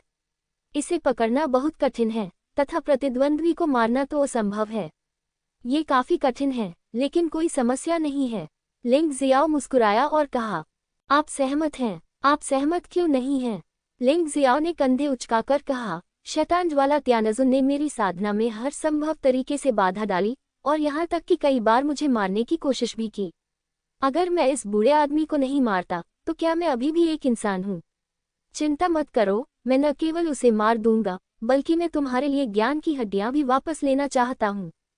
बेहतर होगा कि आप सावधान रहें और अपने आप पर ज्यादा दबाव न डालें। मास्टर बैयून ने याद दिलाया, मास्टर, अतीत में मैं यहोवा संप्रदाय में प्रवेश करने के लिए भी योग्य नहीं था, लेकिन अब मैं एक मुख्य शिष्य हूँ और यहाँ तक कि 4 संप्रदायों की मार्शल आर्ट प्रतियोगिता में भाग लेने के लिए मुझे संप्रदाय का प्रतिनिधित्व करना पड़ता है। इस दुनिया में कुछ भी असंभव नहीं है। कुंजी यह अभी भी इस बात पर निर्भर करती है कि हम इसके बारे में सोचने की हिम्मत करते हैं या नहीं। लिंगजियो मुस्कुराया और कहा, यदि आप इसके बारे में सोचने की हिम्मत भी नहीं करते हैं तो इसमें और नमकीन मछली के बीच क्या अंतर है? वास्तव में यदि आप 4 संप्रदायों की मार्शल आर्ट प्रतियोगिता में भाग ले सकते हैं तो आपको पवित्र राजवंश मार्शल आर्ट महोत्सव में भाग लेने के लिए भी योग्य होना चाहिए। इसे स्पष्ट रूप से कहें तो 4 संप्रदायों की मार्शल आर्ट प्रतियोगिता एक निजी प्रतियोगिता है, लेकिन पवित्र राजवंश मार्शल आर्ट महोत्सव पूरे तियानलोग महाद्वीप में सबसे लोकप्रिय कार्यक्रम है। तभी आप वास्तव में देख सकते हैं कि तियानलोग महाद्वीप के प्रतिभाशाली लोग किस तरह के हैं। मास्टर बैयून ने थोड़ा उदास होकर सिर हिलाया। अपने सबसे अच्छे समय में वह केवल आंतरिक संप्रदाय का एक कनिष्ठ शिष्य था। वह 4 संप्रदायों की मार्शल आर्ट प्रतियोगिताओं में भाग लेने के लिए भी योग्य नहीं था। पवित्र राजवंश मार्शल आर्ट महोत्सव की तो बात ही छोड़िए। उन्होंने यह उम्मीद नहीं की थी कि जिन शिष्यों को उन्होंने स्वीकार किया था वे वास्तव में ऐसे भव्य आयोजन में भाग ले सकेंगे जिससे उन्हें वास्तव में राहत महसूस हुई। एक और बात है गुरुजी, मैं आपको बताना ही भूल गया था, मिंगटियन को मैंने ही मारा है। उस बच्चे ने एक बुरा रास्ता अपनाया और वह पूरी तरह से राक्षस लोमड़ी के नियंत्रण में आ गया। अफसोस गुरुजी, आपके दिल में ये गांठ है, इसे शांत किया जा सकता है। जाने से पहले लिंग जियाओकाई ने मास्टर बैयून को मिंगटियन के बारे में बताया, क्योंकि वह वास्तव में नहीं जानता था कि यह बात कहे या नहीं। आखिरकार मिंगटियन वास्तव में एक शिष्य है जिसे वह प्यार करता है और मास्टर बैयून से नफरत करता है। मोयान, क्या तुम्हें लगता है कि तुम मेरे सबसे अच्छे शिष्य को छीनकर मुझे पूरी तरह से हरा सकते हो? लेकिन अब तुम्हें वास्तव में पूरी तरह से हारना होगा। भले ही तुम मेरी ज्ञान की हड्डी छीन लो, फिर भी तुम हारे हुए हो। मास्टर बैयून को अचानक शारीरिक और मानसिक रूप से आराम महसूस हुआ। लिंग जियाओ सत्ता में आया, उसकी बेटी मिल गई और मिंगटियान मारा गया। लिंग जियाओ की मदद से उसकी वर्तमान साधना का स्तर भी सुधरने लगा। ये सब बहुत सुंदर लगता है, और ये सारे लाभ इसलिए हैं क्योंकि उन्होंने लिंग जियाओ नामक एक शिष्य को स्वीकार किया था। अल्पविराम। युहुआ संप्रदाय में लौटने के बाद लिंग जियो ने तुरंत वेल द्वीप के मालिक को वुजियान को सौंप दिया। लिंग जियाओ ने इस मामले पर अपनी राय दी। संभवतः युहुआ संप्रदाय के शीर्ष नेताओं में समुद्री कबीले का कोई जासूस है। चूंकि वेल द्वीप का मालिक अब उपयोगी नहीं है, इसलिए जाल बिछाने और दूसरे पक्ष को सामने लाने के लिए उसका उपयोग करना बेहतर है। यद्यपि ऐसा करने से सभी जासूसों का पता लगाना आवश्यक नहीं है, फिर भी एक एक करके पता लगाना कम से कम ये साबित करने के लिए पर्याप्त है कि वेल द्वीप के मास्टर ने जो कहा था वह सही था। 12 संप्रदायों में वास्तव में घुसपैठ हो चुकी थी और समस्या बहुत गंभीर थी।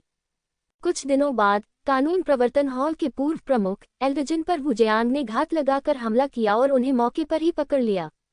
इस घटना से पूरा युहुआ संप्रदाय स्तब्ध रह गया। मुझे उम्मीद नहीं थी कि युहुआ संप्रदाय के कानून प्रवर्तन हॉल का प्रमुख वास्तव में समुद्री कबीले का जासूस होगा। ये समस्या बहुत गंभीर है।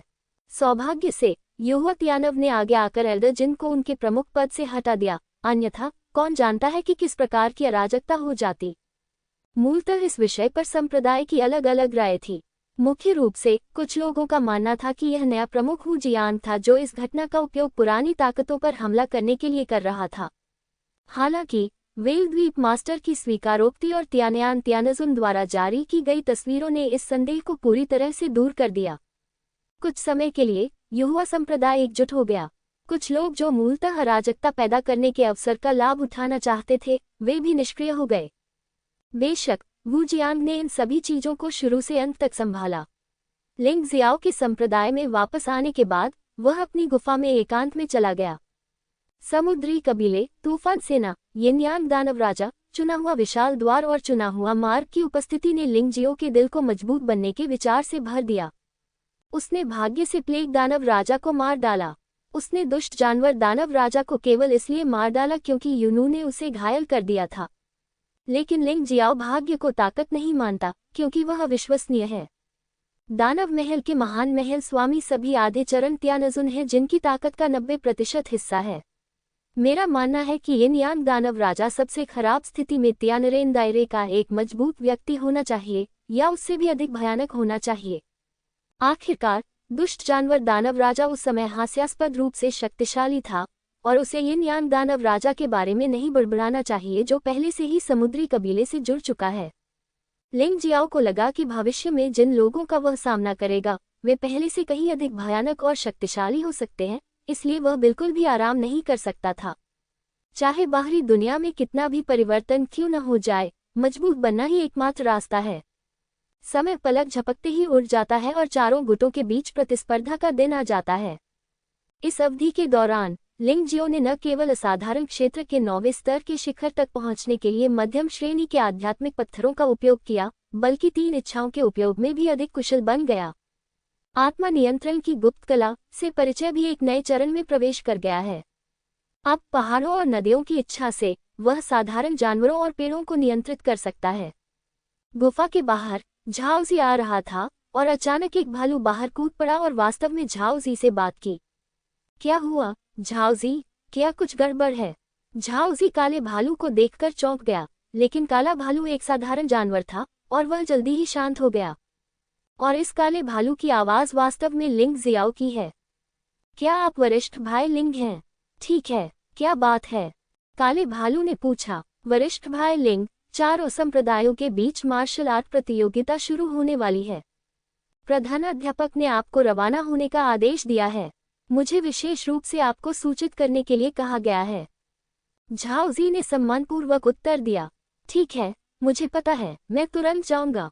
लिंग जियो ने अपनी आत्मा शक्ति वापस ले ली और काला भालू भ्रमित होकर चारों ओर देखने लगा, फिर जंगल में भाग गया और गायब हो गया।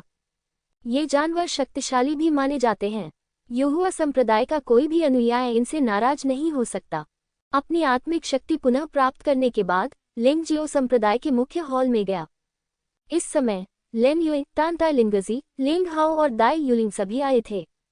उनके स्वामी के रूप में चांग युएली, चांग युइंग और जिंगुआन तियानजुन सभी टीम के साथ जाएंगे, इसलिए उन्हें टीम का नेता माना जा सकता है। नेता होने के नाते वुजियान स्वाभाविक रूप से उसके साथ जाना चाहता था। चूंकि युएनवा संप्रदाय का प्रभारी था, इसलिए उसे ज्यादा चिंता करने की जरूरत नहीं थी। दानव ज्वाला त्यानजुन ने अपने सभी शिष्यों को खो दिया और एकांत में पागलपन का अभ्यास करना शुरू कर दिया। ऐसा लग रहा था कि अब वह अपने शिष्यों पर अपनी आशा नहीं रखता था, बल्कि अपनी ताकत बढ़ाने के लिए पूरी तरह से समर्पित था। लिंग जियो ने पाया कि उसके अलावा अन्य 4 लोगों की साधना में अलग अलग स्तर तक सुधार हुआ था। लेन युए 50% ताकत आधा चरण त्यानजुन, तंताय याको 30% ताकत के साथ आधा कदम त्यानजुन। लेंग हाओ असाधारण क्षेत्र के 9वें स्तर का प्रारंभिक चरण। दाई युलिंग असाधारण क्षेत्र के 9वें स्तर का प्रारंभिक चरण। इसकी तुलना में इस अवधि के दौरान लिंग जियाओ का साधना स्तर धीमा रहा है। यह मुख्य रूप से इसलिए है क्योंकि उसने अन्य पहलुओं में अभ्यास किया है। हालांकि पारलौकिक क्षेत्र के 9वें स्तर पर उसका साधना स्तर बुरा नहीं है। ये दानव महल में जाने से पहले की तुलना में बेहतर है। जब ये शहर में था तब ये बहुत अधिक शक्तिशाली था। बात बस इतनी है कि इस आदमी का टेम्पलेट अभी भी असाधारण क्षेत्र के 9वें स्तर के शुरुआती चरण में है। यदि आप अपनी प्रोफाइल को कम रखेंगे तो आपके दुश्मन ये पता नहीं लगा पाएंगे। वह नहीं जानता कि संप्रदाय के इन 4 लोगों को वास्तव में कठोर प्रशिक्षण के लिए अपना सारा प्रयास समर्पित करना पड़ता है, और वे लगभग अपनी हिम्मत खो देते हैं। युहुआ पैगोडा से प्राप्त लाभों पर भरोसा करते हुए उनकी खेती स्वाभाविक रूप से कुछ समय के लिए तेजी से प्रगति करेगी, लेकिन इस समयावधि के बाद, जब तक कि अन्य साहसिक कार्य न हो, साधना स्तर में इतनी तेजी से सुधार होना असंभव है। अब जब सब लोग यहाँ आ गए हैं, तो चलिए चलें। वू जियांग ने सबकी ओर देखा और काफी संतुष्ट महसूस किया। आज का युहुआ संप्रदाय अब पहले जैसा नहीं रहा, खासकर लिंग जियाओ की ताकत, जो बस अथाह है। मेरा मानना है कि 4 संप्रदायों के बीच इस प्रतिस्पर्धा में वह निश्चित रूप से ऐसे परिणाम प्राप्त करेगा जो दूसरों को प्रभावित करेगा। वू जियांग ने अपने गले में लटके अर्धचंद्राकार पेंडेंट को छुआ, और फिर एक सफेद रोशनी प्रकट हुई और पतली हवा से एक विशाल खजाने वाला जहाज प्रकट हुआ। यह अर्धचंद्र के समान 10 मीटर से अधिक लंबा और 6 या 7 मीटर चौड़ा है। ये हमारे युहुआ संप्रदाय का मूनलाइट ट्रेजर शिप है। आधे चरण के त्यानजुन स्तर के हमले और रक्षा शक्ति के अलावा इसकी गति स्वर्गीय क्षेत्र में एक मजबूत व्यक्ति के बराबर है। हालांकि इसके लिए आध्यात्मिक पत्थरों की खपत की आवश्यकता होती है, जो कि कुछ ऐसा नहीं है जिसे आम लोग सहन कर सकें। इसलिए इसका उपयोग आमतौर पर केवल 4 संप्रदायों की मार्शल आर्ट प्रतियोगिता या मार्शल आर्ट महोत्सव जैसे भव्य समारोहों में भाग लेने के दौरान किया जाता है। वू जियांग ने इसे समझाया, और कई महीनों तक हुआजोंग के शिष्यों की आंखें चमकती रहीं। इसमें कोई संदेह नहीं है कि यह एक विशेष प्रकार की मोबाइल कठपुतली होगी। चांदनी खजाना जहाज शुरू हुआ, एक पल में युहुआ संप्रदाय से दूर उड़ गया, और तलवार राजा संप्रदाय की ओर इतनी गति से चला कि नग्न आंखों से अंतर करना मुश्किल था। 1 घंटे बाद दोपहर हो चुकी थी। चांदनी खजाने का जहाज बादलों को तोड़कर तलवार राजा संप्रदाय के ऊपर दिखाई दिया। गति भी शीघ्र ही धीमी हो गई। प्रत्येक संप्रदाय एक बड़े गठन द्वारा संरक्षित है। यदि आप बहुत करीब जाते हैं तो आप पर हमला हो सकता है। यहाँ तक कि वू जियांग, जो अभी अभी संप्रदाय का प्रमुख बना है, इस बारे में बहुत स्पष्ट है। कितना सुंदर दृश्य है। नाव की गति धीमी हो गई और लिंग जियो को तलवार राजा संप्रदाय के दृश्यों की सराहना करने का समय मिला। ये कहना होगा कि युहुआ संप्रदाय की तुलना में तलवार राजा संप्रदाय का दृश्य अधिक राजसी है, एक तलवारबाज की तरह तेज और खतरनाक है। एक विशाल झरना पहाड़ की चोटी से सीधे नीचे की ओर गिरता है। ये कितनी अद्भुत जगह है। ऐसा लगता है कि जमीन का हर इंच और हर पत्ता तलवार की नीयत से भरा हुआ है। ये लोगों को रोमांचित कर देता है। लिंग जियाओ ने बड़ी भावना के साथ कहा, क्या ये सही नहीं है? तलवार राजा संप्रदाय का इतिहास युहुआ संप्रदाय से ज्यादा बुरा नहीं है, और हालांकि ये पीछे नहीं रहा है, लेकिन इसका हालिया उत्थान युहुआ संप्रदाय से कहीं ज्यादा है। इसे कम करके नहीं आंका जाना चाहिए। लैन युआ ने मुस्कुराते हुए कहा। चांदनी खजाना जहाज उतरा और तलवार राजा संप्रदाय ने एक बाहरी संप्रदाय के बुजुर्ग और कई बाहरी संप्रदाय के शिष्यों को उनका स्वागत करने के लिए भेजा। हालांकि उनका रवैया अभी भी सम्मानजनक था, लेकिन इससे लोग थोड़ा नाखुश हैं। ये तलवार राजा संप्रदाय स्पष्ट रूप से हमारे युहुआ संप्रदाय को नीची नज़र से देखता है। हर बार जब 4 गुट मिलते हैं तो ऐसा ही होता है। जो लोग जानवर राजा महल का अभिवादन करते हैं वे हमेशा आंतरिक संप्रदाय के बुजुर्ग होते हैं, और जो लोग हमारा अभिवादन करते हैं वे हमेशा केवल बाहरी संप्रदाय के बुजुर्ग होते हैं। युहुआ संप्रदाय के पूर्व प्रधानाध्यापक के रूप में चांग युयंग कई बार तलवार राजा संप्रदाय में गई थी और वह हमेशा इस मामले को लेकर चिंतित रहती थी। सम्मान जीतने के लिए ताकत की आवश्यकता होती है। वू जियांग ने व्यंग्यात्मक लहजे में कहा, मुझे विश्वास है कि इस 4 संप्रदाय मार्शल आर्ट प्रतियोगिता के बाद वे कभी भी मेरे युहुआ संप्रदाय को कम आंकने की हिम्मत नहीं करेंगे। अरे, इस महीने युहुआ संप्रदाय ने अपना नेता कब बदला? लेकिन इसे बदलना बेकार है। ये हर समय एक जैसा ही रहता है। 12 संप्रदायों के बीच यह एक बर्बादी है। अचानक एक बहुत ही अप्रिय आवाज सुनाई दी। सभी ने मुड़कर देखा तो एक द्विपाद उड़ता हुआ ड्रैगन आकाश से नीचे गिर रहा था और ड्रैगन की पीठ पर जानवर राजा के महल से आए लोगों का एक समूह था। जो बोल रहा था वह जानवर राजा के महल से आया एक आंतरिक बुजुर्ग था। वू जियांग ने व्यंग्य करते हुए कहा, कौन बेकार है? इस बार चारों संप्रदायों के बीच प्रतिस्पर्धा के बाद आपको पता चल जाएगा। आज का युहुआ संप्रदाय अब वह नहीं रहा जो पहले हुआ करता था। यह आपके जानवर राजा का महल है। मुख्य शिष्य जो बाहर बुराई कर रहे हैं वे वास्तव में हमारे द्वारा पकड़े गए हैं। ये वास्तव में हास्यास्पद है कि एक बाहरी शिष्य ने उनकी देखभाल की। आप जानवर राजा के महल का आंतरिक बुजुर्ग गुस्से से लाल हो गया। यद्यपि वह इसे स्वीकार करने के लिए तैयार नहीं था, लेकिन मूल बाहरी शिष्य लिंग जियाओ ने उस समय मुख्य शिष्य वांगशे की हत्या कर दी थी। ठीक है, यहाँ सभी मेहमान हैं, किसी छोटी सी बात पर अपनी दोस्ती बर्बाद मत होने दो। तलवार राजा संप्रदाय के आंतरिक संप्रदाय के बुजुर्ग, जो जानवर राजा महल में सभी का स्वागत करने आए थे, शांति निर्माता के रूप में कार्य करने के लिए आगे आए। आमतौर पर वह युहुआ संप्रदाय को बीस्ट किंग पैलेस के साथ मौत से लड़ते हुए देखना पसंद कर सकता है, लेकिन ये तलवार राजा संप्रदाय है और वह जगह है जहां 4 संप्रदाय मार्शल आर्ट के लिए मिलते हैं। एक बार जब लड़ाई वास्तव में शुरू हो जाती है तो तलवार राजा संप्रदाय न केवल फंसाया जाएगा बल्कि चेहरे के मामले में भी। ये भी अच्छा नहीं लगता। हम तुम्हारी खातिर इस जूनियर को जाने दो। जानवर राजा महल के बुजुर्ग ने ठंडी सांस ली, वू जियांग को तिरस्कार से देखा और फिर जानवर राजा महल के 5 शिष्यों के साथ अंदर चले गए। उनमें से 2 आश्चर्यजनक रूप से यंग वुया और शे जियाओ थे। उस समय लिंग जियाओ ने प्लेग घाटी में शी मेई को मार डाला था और यह शी जियाओ और शी मेई जुड़वा बहनें थीं, जबकि यंग वुया बीस्ट किंग पैलेस की मुख्य शिष्या थी। उस समय यंग वुया केवल 9वें स्थान पर थी और अब परीक्षण में प्राप्त गोल्डन विंग दापेंग मार्शल स्पिरिट की विरासत के साथ यंग वुया पहले से ही बीस्ट किंग पैलेस की दूसरी रैंक वाली कोर शिष्या है और शी जियाओ 5वें स्थान पर है। दोनों ही बहुत शक्तिशाली हैं। लिंग जियाओ, तुम प्लेग घाटी में किए गए वादे को नहीं भूले हो।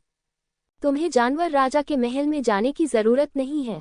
चलो कल तलवार राजा संप्रदाय में एक मुकाबला करते हैं। अचानक यंग वुया की उत्तेजक आवाज लिंग जियो के कानों में आई। चूंकि यह उकसावे की बात है तो संदेश को इतने गुप्त तरीके से क्यों प्रसारित किया जाना चाहिए? यंग वुया, चारों गुट कल प्रतिस्पर्धा करेंगे, बेहतर होगा कि आप मुझे निराश न करें। लिंग जियो जोर से हंसा। अच्छा लड़का, कितना पागल है। यंग वुया की पुतलियां अचानक सिकुड़ गईं और वे एक जोड़ी बाज की आंखों की तरह बहुत भयंकर लग रही थीं। लिंग जियाओ मुस्कुराया, लेकिन यंग वुया से बात करना बंद कर दिया। यंग वुया इतना गुस्से में था कि उसका चेहरा बहुत बदसूरत लग रहा था। वरिष्ठ भाई यंग, उससे बात करने की क्या जरूरत है? अगर हम कल लड़ेंगे तो हम उसे मार डालेंगे। शी जियाओ ने अपनी आवाज कम कर दी और कहा, यह स्वाभाविक है। तुरंत जानवर राजा महल में सभी लोग पहले अपने निवास स्थान पर चले गए, जिनका नेतृत्व तलवार राजा संप्रदाय के आंतरिक संप्रदाय के बुजुर्गों ने किया। चलो हम भी चलें। वू जियांग ने जानवर राजा के महल से लोगों को जाते हुए देखा, फिर पीछे मुड़कर सभी से कहा, बड़े, क्या मैं पूछ सकता हूँ कि क्या दिव्य तलवार संप्रदाय का व्यक्ति आ गया है? लिंग जियो ने अचानक पूछा। एक्सकेलिबर गेट, ओह, वे कल आए थे, लेकिन उन्होंने कहा था कि वे तलवार राजा के शहर में खेलने जा रहे हैं, लेकिन एक दिन बीत गया और वे अभी भी वापस नहीं आए। जब बाहरी संप्रदाय का बुजुर्ग बोला तो उसके मुंह के कोने से एक तिरस्कारपूर्ण और भयावह मुस्कान निकल गई। लिंग जियाओ ने थोड़ा सा मुंह सिकुड़ा। इस मामले में निश्चित रूप से एक रहस्य है। तलवार राजा शहर पहाड़ के नीचे स्थित शहर है। लिंग जियाओ ने पूछा, ये सही है? अगर आप भी इच्छुक हैं तो आप कुछ मौज मस्ती करने के लिए स्वॉर्ड किंग सिटी जा सकते हैं। वैसे भी 4 गुटों के बीच मार्शल आर्ट प्रतियोगिता आधिकारिक तौर पर कल शुरू होगी। बुजुर्ग मुस्कुराए। छोड़ो, कौन मेरे साथ जाना चाहता है? लिंग जियाओ ने पूछा। तांताई लिंगजी को छोड़कर लेन युई, दाई युलिंग और लेंग हाओ सभी ने सिर हिलाया। इस मामले में लियू कैंग, आप कुछ प्रतिष्ठित मेहमानों को मौज मस्ती के लिए तलवार राजा शहर ले जाए। बाहरी संप्रदाय के बुजुर्ग ने एक बाहरी संप्रदाय के शिष्य को मार्गदर्शक के रूप में भेजा ताकि वह लिंग जियाओ और अन्य लोगों को तलवार राजा शहर तक ले जा सके। तलवार राजा शहर बड़ा नहीं है, शायद तियानफेंग शहर जितना भी बड़ा नहीं है। हालांकि ये शहर बहुत जीवंत है। ऐसा लगता है कि दुनिया भर के योद्धा यहाँ खेल रहे हैं और व्यापार कर रहे हैं। दोस्तों, चलो अंदर चलें। जब वह तलवार राजा शहर के द्वार पर पहुंचे, लियू कैंग ने सम्मानपूर्वक कहा, वह तलवार राजा संप्रदाय का सिर्फ एक बाहरी शिष्य है। हालांकि उसके मन में युहुआ संप्रदाय के मुख्य शिष्यों के लिए कुछ तिरस्कार है, लेकिन वह उन्हें अपमानित करने की हिम्मत नहीं करता। आखिरकार बाकी लोग ट्रांसेंडेंट रियल्म योद्धा थे और वह सिर्फ एक मार्शल पल्स रियल्म योद्धा था। अंतर बहुत बड़ा था। जब तक वह मौत की तलाश नहीं करना चाहता था, तब तक वह वास्तव में इन लोगों को अपमानित करने की हिम्मत नहीं करता था। तलवार राजा शहर में प्रवेश करने के लिए एक व्यक्ति को 1000 निम्न श्रेणी के आध्यात्मिक पत्थरों का भुगतान करना होगा। यह कोई छोटी रकम नहीं है और लियू कैंग का अपनी ओर से इसे चुकाने का कोई इरादा नहीं है। लेकिन ये छोटा सा आध्यात्मिक पत्थर लिंग जियो के लिए कुछ भी नहीं था, इसलिए उसने लापरवाही से 4000 निम्न श्रेणी के आध्यात्मिक पत्थरों को गार्डों पर फेंक दिया। आध्यात्मिक पत्थरों का ये भुगतान न केवल उनके लिए है, बल्कि जब तक आप तलवार राजा संप्रदाय के शिष्य नहीं हैं, तब तक आपको इसका भुगतान करना होगा। बेशक लियू कैंग को इसका भुगतान करने की आवश्यकता नहीं है। शहर में प्रवेश करते ही कई लोग आश्चर्यचकित हुए बिना नहीं रह सके। पहली अनुभूति की यहाँ बहुत सारे लोग हैं। बाहर से देखने पर यह शहर तियानफेंग शहर जितना बड़ा नहीं है, लेकिन इस शहर की आबादी तियानफेंग शहर से 10 गुना से भी ज्यादा है। हाँ, ये पवित्र राजवंश के पूर्वी भाग में सबसे समृद्ध शहर है। हालांकि यह छोटा है, लेकिन ये कई स्थानों को अलग करने के लिए एक विशेष संरचना का उपयोग करता है। इसका वास्तविक स्थान पवित्र राजवंश के शाही शहर के लगभग समान है। लियू कैंग ने गर्व से कहा, ये हमारे तलवार राजा संप्रदाय से संबंधित शहर है। मुझे लगता है कि आपके युहुआ संप्रदाय के पास कोई तलवार नहीं है ना? आप यहाँ क्या कर सकते हैं? लिंग जियो ने लियू कैंग की शेखी बघारते हुए सीधे पूछा। अरे प्रतिष्ठित अतिथिगण, यहाँ बहुत सारी मजेदार जगहें हैं। यहाँ ऐसी कई चीजें हैं जिनके बारे में आप सोच भी नहीं सकते, और यहाँ ऐसी कोई चीज नहीं है जिसे आप ढूंढ नहीं सकते। लियू कैंग ने हंसते हुए कहा, क्या आपको एक खूबसूरत महिला की जरूरत है जो देश को मोहित कर दे? यहाँ आइए। एक अच्छे दिखने वाले युवा की जरूरत है। यहाँ आएं। क्या आपको बहुत सारे आध्यात्मिक पत्थर खर्च करने की जरूरत है? यहाँ आएं। क्या आप रोमांचक खेलों की तलाश में हैं? आप भी यहाँ आ सकते हैं। यहाँ आप तियानलोंग महाद्वीप के लगभग सभी शीर्ष श्रेणी के उत्पाद खरीद सकते हैं, जिनमें राक्षस जानवर, क्रूर जानवर और योद्धा शामिल हैं। यहाँ एक विशेष गुलाम नीलामी घर है। क्या आप इसे देखने में रुचि नहीं रखते हैं? क्या कुछ और है? लिंग जियो ने शांति से पूछा। हाँ, जरूर है। जब स्वॉर्ड किंग सिटी की बात आती है, तो सबसे प्रसिद्ध स्वाभाविक रूप से कोलोसियम है। जब आप वहां जाते हैं, तो आप एक दर्शक के रूप में राक्षसों और जानवरों के बीच लड़ाई देख सकते हैं। ये बिल्कुल रोमांचक है। आप इसमें व्यक्तिगत रूप से भी भाग ले सकते हैं। इस तरह की लड़ाई जीतने के बाद आप बहुत सारे पुरस्कार प्राप्त कर सकते हैं। लियू कैंग ने मुस्कुराते हुए कहा, और कोलोसियम में केवल राक्षस और क्रूर जानवर ही नहीं हैं, बल्कि कुछ मौत की सजा वाले कैदी और दास भी हैं। स्वतंत्रता प्राप्त करने के लिए वे भी इस तरह की हताश लड़ाई में भाग लेंगे। मैंने हाल ही में सुना है कि नया सामान आया है, तो क्यों न जाकर एक नज़र डाली जाए? बस वहां जाओ और देखो। जब लिंग जियाओ ने पूछा, तो उसने पहले ही शक्तिशाली आत्मा शक्ति जारी कर दी थी और पृथ्वी दृष्टि और स्वर्ग श्रवण का उपयोग किया था। वे जिस स्थान पर खड़े थे, उससे लगभग 1 मील दूर कोलोसियम का स्थान होना चाहिए। ठीक है, तुम लोग मेरे साथ आओ। लियू कैंग का अनुसरण करते हुए सभी लोग एक अजीब दरवाजे पर आ गए। ये दरवाजा वहां खड़ा है और आप इसके चारों ओर भी जा सकते हैं। पहले और बाहर से ये सिर्फ एक दरवाजा जैसा दिखता था, लेकिन इसे खोलने के बाद यह एक बिल्कुल नई दुनिया बन गई। बहुत खूब। जैसे ही दरवाजा खुला, शोरगुल की आवाजें आने लगी। तालियां बज रही हैं। प्रोत्साहित करना। वहां भी मार काट के नारे लग रहे हैं। ये ध्वनियां आपस में पूरी तरह से गुंथी हुई थी, जिससे पूरा स्थान बहुत रोमांचक लग रहा था। कोलोसियम एक घुड़सवार सेना के रिंग के समान है।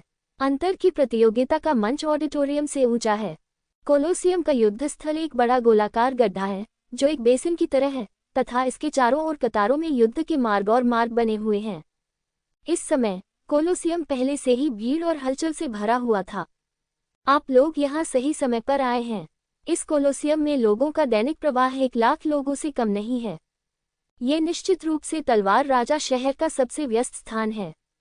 हम तलवार राजा संप्रदाय के शिष्य अक्सर लड़ाई में भाग लेने के लिए यहाँ आते हैं।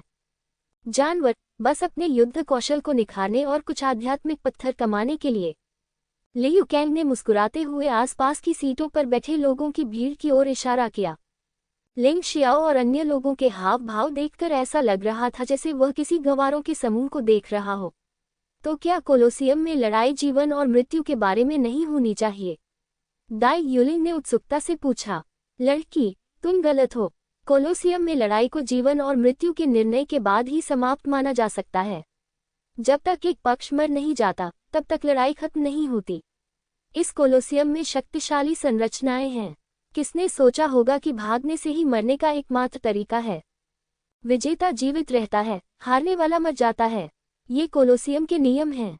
यहाँ स्थिति क्रूर है, लेकिन वास्तव में यही कारण है कि यह लोगों को सबसे अधिक क्रोधित कर सकता है। तलवार राजा संप्रदाय के 10 मुख्य शिष्यों ने कोलोसियम में क्रूर जीवन मृत्यु की लड़ाई का अनुभव किया है और अंततः बच गए हैं। इसलिए वे न केवल साधना में शक्तिशाली हैं, बल्कि वास्तविक युद्ध में भी डरावने हैं। लिंग जियाओ का दिल थोड़ा उत्साहित था। यद्यपि चारों गुटों की मार्शल आर्ट प्रतियोगिता महत्वपूर्ण है, लेकिन ये केवल एक प्रतियोगिता है। युद्ध कौशल को निखारने के लिए ऐसी जीवन मरण की लड़ाई कैसे बेहतर हो सकती है? वह वास्तव में अब कोर्ट में जाकर इसे आजमाना चाहता है। वैसे भी कल 4 गुटों की मार्शल आर्ट प्रतियोगिता है। भले ही वह देर से वापस जाए, इससे कोई फर्क नहीं पड़ता। लियू कैंग, यदि आप इस कोलोसियम में लड़ाई में भाग लेना चाहते हैं तो आपको क्या करना चाहिए? लिंग जियाओ ने पूछा। ये सरल है। यदि आप चाहें तो इसे सीधे उठा सकते हैं। वहाँ ऐसे लोग होंगे जो इस मामले को संभालेंगे। लियू कैंग ने कोलोसियम की सीढ़ियों पर सीटों के बीच एक छोटे से घर की ओर इशारा करते हुए कहा। नियमों के बारे में क्या? लिंग जियाओ ने फिर पूछा। नियम बहुत सरल हैं। जब तक आप आवश्यकताओं को पूरा करते हैं, आप जानवरों की लड़ाई में भाग ले सकते हैं। नियम बहुत सरल हैं, केवल 2 हैं। सबसे पहले, आपकी साधना का स्तर युद्ध के जानवरों, गुलामों या मौत की सजा पाए कैदियों के बराबर या उससे कम है। ये समझ में आना चाहिए, है न? मैं यहाँ आपको अपने भोजन का दुरुपयोग करने की इजाज़त नहीं देने आया हूँ। दूसरा, एक चुनौती के लिए आपको कम से कम 10,000 निम्न श्रेणी के आध्यात्मिक पत्थरों का भुगतान करना होगा। यदि आप जीतते हैं तो आपको 10 गुना से अधिक इनाम मिल सकता है। लेकिन अगर आप हार जाते हैं तो आप मर जाएंगे और चीजें वापस नहीं की जाएंगी। कम से कम 10,000। क्या इसका मतलब है कि आप ज्यादा पैसे दे सकते हैं? बेशक, कम से कम 10,000 और अधिकतम 1,00,000। लियू कैंग ने उत्तर दिया। ये नियम वास्तव में सरल एवं स्पष्ट है। अखाड़े में लड़ने की तरह, यदि आप अधिक लाभ प्राप्त करना चाहते हैं तो आपको अधिक जोखिम उठाना होगा, जो कि लिंग जियो के स्वाद के अनुकूल है। दोस्तों, बस यहीं बैठो। तुम इससे आगे नहीं जा सकते। तुम कोलोसियम की सीटों के जितना करीब होगे, यह उतना ही खतरनाक होगा। इसके अलावा इसे रोकने वाली शक्तिशाली ताकतें हैं। अगर तुम्हारे पास पर्याप्त ताकत नहीं है तो तुम आगे नहीं बढ़ सकते। बीच वाली सीट की ओर चलते हुए लियू कैंग ने कहा, और आगे की सीटों के लिए शुल्क के रूप में हजारों निम्न श्रेणी के आध्यात्मिक पत्थरों की आवश्यकता होती है, जो कि बिल्कुल भी लागत प्रभावी नहीं है। हालांकि ऐसा लग रहा था कि वह लिंग जियाओ और अन्य लोगों के बारे में सोच रहा था, वास्तव में उसके स्वर में थोड़ी अवमानना नजर आ रही थी। क्योंकि कोलोसियम में पहली 3 पंक्तियां आमतौर पर तलवार राजा संप्रदाय के सर्वश्रेष्ठ शिष्यों के लिए आरक्षित होती हैं। हालांकि लिंग जियाओ और अन्य युहुआ संप्रदाय के मुख्य शिष्य हैं, लियू कैंग के विचार में मुझे डर है कि वे अपने तलवार राजा संप्रदाय के साधारण आंतरिक शिष्यों जितने अच्छे नहीं हैं। तुम हमें नीची नज़र से देखते हो, है न? तो यहीं रहो। लेंग हाओ अब और नहीं सुन सकता था, इसलिए उसने नागभान सिकुड़ी और आगे की ओर चलना जारी रखा। हालांकि पीछे की ओर मूल रूप से लोगों की भीड़ थी, लेकिन पहली 3 पंक्तियां अपेक्षाकृत मुक्त और आरामदायक थीं। लियू कैंग, हमें यहाँ लाने के लिए धन्यवाद। ये तो बस एक छोटी सी बात है। अब से मुझे तुम्हारे साथ चलने की जरूरत नहीं पड़ेगी। लिंग जियो ने इनाम के रूप में 100 निम्न श्रेणी के आध्यात्मिक पत्थर फेंके और फिर अन्य 3 लोगों के साथ आगे बढ़ गया। बस तीसरी पंक्ति में बैठो, वहां से सबसे अच्छा दृश्य दिखाई देता है, पहली 2 पंक्तियों से भी बेहतर। चलते हुए उसने कहा, बाकी 3 लोगों को स्वाभाविक रूप से कोई आपत्ति नहीं थी। दाई यूलिंग और लेंग हाओ ने लंबे समय तक लिंग जियाओ का अनुसरण किया था और लान यू एर अब धीरे धीरे लिंग जियाओ को अपनी रीढ़ की हड्डी मानने लगी थी। वे स्वाभाविक रूप से लिंग जियाओ की बातें सुनेंगे। हन्फ, ये आत्मधर्मी लोगों का एक समूह है। लियू कैंग ने ठंडी सांस ली और फिर वहीं खड़ा होकर चारों लोगों के चुटकुले देखने का इंतजार करने लगा। हालांकि उसे ये देखकर आश्चर्य हुआ कि जब लिंग जियाओ और अन्य 4 लोग अदृश्य हवा की दीवार के सामने खड़े हुए तो उन्होंने किसी भी तरह की हिचकिचाहट नहीं दिखाई। वे बस टहलते हुए तीसरी पंक्ति में चले गए और बैठ गए। ये लोग वास्तव में सरल नहीं हैं। ऐसा लगता है कि यहोवा संप्रदाय के मुख्य शिष्य इतने बेकार नहीं हैं। लियू कैंग ने हमेशा अपने वरिष्ठ भाइयों से सुना था कि यहोवा संप्रदाय के शिष्य कितने बेकार और अनुपयोगी थे, लेकिन आज इसे देखते हुए ऐसा लगता है कि यह पूरी तरह से सच नहीं है। वह पहले सुनी गई टिप्पणियों के बारे में कुछ संदेह होने से खुद को नहीं रोक सका। जब लिंग जियाओ और बाकी 4 लोग बैठे तो कोलोसियम में लड़ाई पहले ही खत्म हो चुकी थी। दुख की बात की चुनौती देने वाले को मौत की सजा पाए कैदी ने तलवार से सिर काट दिया। मौत की सजा पाए इस कैदी को हर बार गेम जीतने पर कुछ मौद्रिक पुरस्कार मिलेंगे। जब जीत की संख्या 100 तक पहुंच जाएगी तो वह आज़ाद हो जाएगा। यही बात दासों के लिए भी लागू होती है। बेशक वे राक्षस और क्रूर जानवर बदकिस्मत हैं। जब तक वे युद्ध में नहीं मरते उन्हें किसी भी समय उन क्रूर चुनौती देने वालों का सामना करना पड़ेगा। एक योद्धा के रूप में इस रक्तरंजित दृश्य को देखकर मुझे कुछ भी असहज नहीं लगता। यदि कोई योद्धा रक्त और मृत्यु के साथ तालमेल नहीं बिठा सकता तो उसे केवल व्यर्थ ही माना जाएगा। स्टैंड में जय जयकार और गालियां एक साथ मिल गईं। किसी को परवाह नहीं है कि चुनौती देने वाला जिंदा है या नहीं। मैं सिर्फ इसलिए खुश होता हूं क्योंकि मैं उत्साहित महसूस करता हूं और अच्छा महसूस करता हूं। ये श्राप इसलिए था क्योंकि आपने धन खो दिया था, इसलिए नहीं कि आपने किसी को मरते देखा था।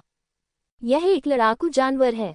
यदि आप जीतते हैं तो आपको न केवल आध्यात्मिक पत्थर पुरस्कार मिलेगा बल्कि आपके बंधनों को तोड़ने की संभावना भी अधिक होगी। इसलिए कई योद्धाओं द्वारा चुने गए प्रतिद्वंद्वी अक्सर ऐसे नहीं होते जिन्हें वे पूर्ण निश्चितता के साथ हरा सके, क्योंकि तब प्रशिक्षण का कोई मतलब नहीं रह जाता, बल्कि इस तरह से मृत्यु की संभावना अधिक होती है। वरिष्ठ भाई लिंग, आपने अभी अभी लियू कैंग से जानवरों से लड़ने के बारे में पूछा था। क्या आप उसे चुनौती देना चाहते हैं? बैठने के बाद लिंग हाओ ने उत्सुकता से पूछा। सही, लिंग जियाओ के मन में ऐसा ही विचार था। तो क्या आप जानवरों को चुनौती देने जा रहे हैं या मौत की सजा पाए कैदियों या गुलामों को चुनौती देने जा रहे हैं? लिंग हाओ ने फिर पूछा। मृत्युदंड प्राप्त कैदी। लिंग जियाओ का जवाब बहुत स्पष्ट और सीधा था। क्यों? लिंग हाओ ने असमंजस में पूछा। सबसे पहले मैं निश्चित रूप से दासों का चयन नहीं करूंगा। दासों का भाग्य दयनीय होता है। मैं एक अच्छा व्यक्ति नहीं हूं, लेकिन मैं निश्चित रूप से ऐसे गरीब लोगों पर हमला नहीं करूंगा। दूसरा, मैं जानवरों को नहीं चुनूंगा, क्योंकि हालांकि एक ही क्षेत्र के जानवर आमतौर पर योद्धाओं से अधिक शक्तिशाली होते हैं, लेकिन इस तरह की जीवन मृत्यु की चुनौतियों में मनुष्य अक्सर सामान्य से अधिक भयानक ताकत के साथ सामने आ सकते हैं। मनुष्यों को चुनने से युद्ध कौशल में सुधार हो सकता है। जानवरों के लिए, हालांकि वे बुद्धिमान हैं, फिर भी वे बहुत मूर्ख हैं। आखिरी बात की मौत की सजा पाए कैदी गुलामों से अलग होते हैं। मौत की सजा पाए कैदियों को यहाँ इसलिए रखा जाता है क्योंकि उन्होंने ऐसे अपराध किए हैं जो मौत के लायक हैं।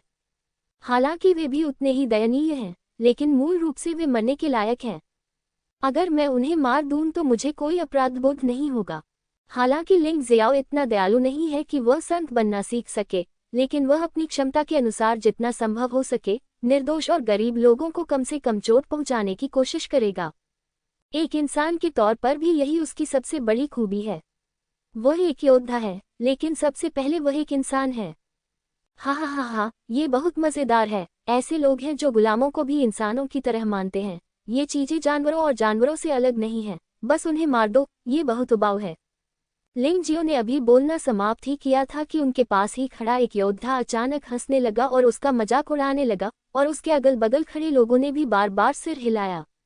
लिंग जियो और अन्य लोगों ने अपना सिर घुमाया और पाया कि ये लोग तलवार राजा संप्रदाय के कपड़े पहने हुए थे, और उन कपड़ों की विशेषताओं से यह पता चला कि उन 6 लोगों में से 3 आंतरिक शिष्य थे और अन्य 3 मूल शिष्य थे। इन 3 मुख्य शिष्यों की विशिष्ट रैंकिंग अज्ञात है, लेकिन यहाँ तलवार राजा संप्रदाय के मुख्य शिष्यों से मिलना दिलचस्प है। बोलने वाला व्यक्ति मुख्य शिष्यों में से एक था। इस समय उसके चेहरे पर गर्व और तिरस्कार भरी मुस्कान थी। वह लिंग जियाओ और अन्य लोगों को पूरी तरह से श्रेष्ठ नज़र से देख रहा था। आप यहोवा संप्रदाय के मुख्य शिष्य हैं, है न? कोई आश्चर्य नहीं कि यहोवा संप्रदाय इतना कमजोर है। ये पता चला है कि वे सभी कायरों का एक समूह है जो लोगों को मारने की हिम्मत भी नहीं करते हैं। उस आदमी ने लिंग जियाओ और अन्य लोगों को देखते हुए एक और वाक्य जोड़ा, लोगों को मारने की हिम्मत नहीं है। लिंग जियो ने अचानक एक ठंडी मुस्कान दिखाई और उसका शरीर अचानक हिल गया। एक पल में वह तलवार राजा संप्रदाय के शिष्य के सामने था और तेज तलवार पहले से ही दूसरे पक्ष के शरीर में घुस गई थी। इसे पुनः कहने का प्रयास करो। फिलहाल उसका इस व्यक्ति को मारने का कोई इरादा नहीं था, बल्कि वह सिर्फ दूसरे पक्ष की प्रतिष्ठा को खत्म करना चाहता था। गू तलवार राजा संप्रदाय का मुख्य शिष्य, जो अभी भी ऊंचा और शक्तिशाली था, वहां कीचड़ की पोखर की तरह गिर गया और मल और मूत्र की गंध तैरने लगी। यदि आप ऐसा कर सकते हैं तो बीप न करें। ये लिंग जियाओ की विधि है। बकवास करने का क्या मतलब है? दूसरे पक्ष को डराकर पैंट में पेशाब करवाना ज्यादा दिलचस्प है। उसको छोड़ दो। तलवार राजा संप्रदाय के अन्य सभी शिष्य हैरान रह गए। चाहे वह लिंग जियो की दुस्साहसता थी या लिंग जियो की ताकत, वे सभी हैरान थे। उसे जाने देना आसान है। बस घुटनों के बल बैठ जाओ और अपनी गलती स्वीकार कर लो, नहीं तो मैं तुम्हें दिखाने के लिए आज किसी को मार डालूंगा। लिंग जियो ने अपनी हत्या की इच्छा जारी की और ठंडी सांस ने उसके चारों ओर हर किसी को भयानक ठंड का एहसास कराया। यदि आपने उसे मारने की हिम्मत की तो हमारा तलवार राजा संप्रदाय आपको जाने नहीं देगा। आप कोशिश कर सकते हैं। लिंग जियाओ की की हुई तलवार दिल से सिर्फ 1 इंच की दूरी पर अंदर ही अंदर वार करती रही। जब तक वह वार करता रहेगा, ये व्यक्ति निश्चित रूप से मर जाएगा। मैं नतमस्तक हूँ, मैं नतमस्तक हूँ। एक मुख्य शिष्य के लिए इस बिंदु तक पहुँचना आसान नहीं है। मरने से बेहतर है कि शर्मिंदा हो जाएं। आखिरकार अगर एक व्यक्ति मर जाता है तो वास्तव में कुछ भी नहीं बचता। बहुत अच्छा, तुम्हें पता है कि तुम्हारे लिए क्या अच्छा है। लिंग जियो ने की हुई तलवार निकाली, लेकिन जानलेवा आभा अभी भी उस आदमी को घेरे हुए थी। तलवार राजा संप्रदाय के मुख्य शिष्य ने दांत पीस लिए और फिर अपनी गलती स्वीकार करने के लिए आदरपूर्वक झुक गया। मैं गलत था। मैं कुत्ते के मुंह से हाथी दांत नहीं उगल सकता। बस अपनी गलतियां सुधार लो। हम लिंग जियो ने ठंडी सांस ली और उसका शरीर तुरंत अपनी मूल स्थिति में लौट आया। ये कितना भयानक आदमी है। ये हमारे तलवार राजा संप्रदाय का 8वां रैंक वाला मुख्य शिष्य है और वह वास्तव में अपनी गलती स्वीकार करने के लिए घुटनों के बल बैठ गया। लियू कैंग, जो उत्साह को देखने के लिए पीछे छिपा हुआ था, उसकी लार से लगभग दम घुटने लगा। ये दृश्य बहुत ही चौंकाने वाला था। 3 मुख्य शिष्य, जिनमें से एक 8वें, एक 9वें तथा एक तीसरे स्थान पर है, कल होने वाली चारों संप्रदायों की मार्शल आर्ट प्रतियोगिता के प्रतिभागियों में से एक हैं। तीसरे स्थान पर रहने वाले व्यक्ति का नाम वू ज़ोंगलियन है, लेकिन उसका अभी कोई कार्रवाई करने का इरादा नहीं था। मुझे नहीं पता कि वह लिंग जियो से डर गया था या कार्रवाई करने से कतरा रहा था। जब लियू कैंग असमंजस में था, अचानक स्टैंड पर उपस्थित लोगों ने खुशी मनाई। कोलोसियम में एक नया चैलेंजर सामने आया। वह मृत्युदंड की सजा प्राप्त कैदी था। देखो, यह अमर कैदी राजा है। अमर कैदी राजा। लिंग जियो ने इस व्यक्ति को असमंजस में देखा। बहुत मजबूत और उन्मत्त जानलेवा आभा से भरा हुआ। मरे हुए कैदी राजा ने लगातार 300 गेम जीते हैं। वह आज़ाद हो सकता था, लेकिन वह नहीं जाना चाहता क्योंकि उसे यह जगह और इस तरह की हत्या पसंद है। कोलोसियम के मेजबान ने सच्ची ऊर्जा से भरी आवाज में जोर से कहा, इस मरे हुए कैदी राजा का असली नाम शायद सभी लोग भूल गए हों, लेकिन मेरा मानना है कि सभी ने ऐश सिटी में हुए नरसंहार के बारे में सुना होगा। वह नरसंहार अकेले उसी ने किया था, सिर्फ इसलिए कि उसने उस दिन खराब खाना खाया था। उसने 10 लाख से ज्यादा लोगों का कत्लेआम किया और ऐश सिटी को नष्ट कर दिया। वह अभी भी खंडहर है। आधे कदम के त्यानजुम के साधना स्तर वाले योद्धा के लिए एक धर्मनिरपेक्ष शहर को नष्ट करना बहुत आसान है, लेकिन मूल रूप से ऐसे कोई लोग नहीं हैं जो वास्तव में ऐसा कर सकें। हालांकि यह मरे हुए कैदी राजा अलग है। उसे हत्या करने में कोई दिलचस्पी नहीं है। उसकी नज़र में 10 लाख से ज्यादा लोग 10 लाख चींटियों के समान हैं। उसे दूसरे लोगों की चीखें सुनना बहुत पसंद है और वह तो ये भी सोचता है कि ये दुनिया का सबसे सुंदर संगीत है। भीड़ में से जोरदार जयकार गूंज उठी। बेशक इसमें शाप भी थे। जयकारे इसलिए थे क्योंकि मरे हुए कैदी राजा का रिकॉर्ड सचमुच भयानक था। लगातार 300 जीतों का मतलब था कि उसके हाथों 300 योद्धा मारे गए थे, और ये श्राप मरे हुए कैदी राजा के व्यवहार के प्रति घृणा के संकेत थे। आखिर इस पागल आदमी ने 10 लाख लोगों की जान ले ली। अगर किसी में थोड़ी भी इंसानियत होगी तो वह इस आदमी को पसंद नहीं करेगा। अफसोस कि चाहे कितने भी शाप क्यों न हो, वे इस पागल को नहीं मार सके। इन लोगों ने केवल पीछे छिपने का साहस किया, लेकिन कार्रवाई करने की हिम्मत नहीं की, क्योंकि वे मौत से डरते थे और उन्होंने मरे हुए कैदी राजा को चुनौती देने की हिम्मत नहीं की। लिंग जियो ने व्यंग्य किया, धीरे से खड़ा हुआ और ठंडे स्वर में कहा, मैं मरे हुए कैदी राजा को चुनौती दूंगा और 1 लाख निम्न श्रेणी के आत्मा पत्थरों का भुगतान करूंगा। 1 लाख का भुगतान करें और जीतने के बाद आप 1 मिलियन निम्न श्रेणी के स्पिरिट स्टोन या 10,000 मध्यम श्रेणी के स्पिरिट स्टोन प्राप्त कर सकते हैं। उसकी आवाज बहुत ऊंची और अत्यंत ठंडी जानलेवा आभा से भरी हुई थी। मरे हुए कैदी राजा को मारने से न केवल स्पिरिट स्टोन पुरस्कार मिलेगा, बल्कि युद्ध कौशल भी निखरेगा और इस आदमी से छुटकारा मिलेगा। उसके लिए एक पत्थर से 3 पक्षियों को मारना निश्चित रूप से एक अच्छी बात थी। उसे यह अवश्य करना चाहिए। लगभग सभी की नजरें लिंग जियाओ पर थीं। उन्हें ये जानकर आश्चर्य हुआ कि बोलने वाला व्यक्ति वास्तव में 14 या 15 वर्ष का एक लड़का था, जिसका चेहरा अभी भी थोड़ा अपरिपक्व था। यह अभी भी एक बच्चा है। क्या वह वास्तव में अमर राजा से लड़ने जा रहा है? आप जानते हैं, अमर कैदी राजा की 300 गेम की जीत का सिलसिला कोई मजाक नहीं है। उसके द्वारा मारे गए लगभग 300 योद्धा सभी अर्धचरणीय स्वर्गीय भगवान थे। अर्धचरण त्यानजुन से नीचे के किसी भी योद्धा ने कभी भी अमर कैदी राजा को चुनौती देने की हिम्मत नहीं की है, क्योंकि यह अपने जीवन के लिए बेहद गैरजिम्मेदाराना होगा और मृत्यु की मांग करना होगा। लेकिन फिर भी 300 लोग मारे गए, जिससे पता चलता है कि यह अमर राजा कितना भयानक है। 1 या 2 को भाग्य कहा जा सकता है, लेकिन 300 तो यह भाग्य नहीं बल्कि पूर्ण शक्ति है।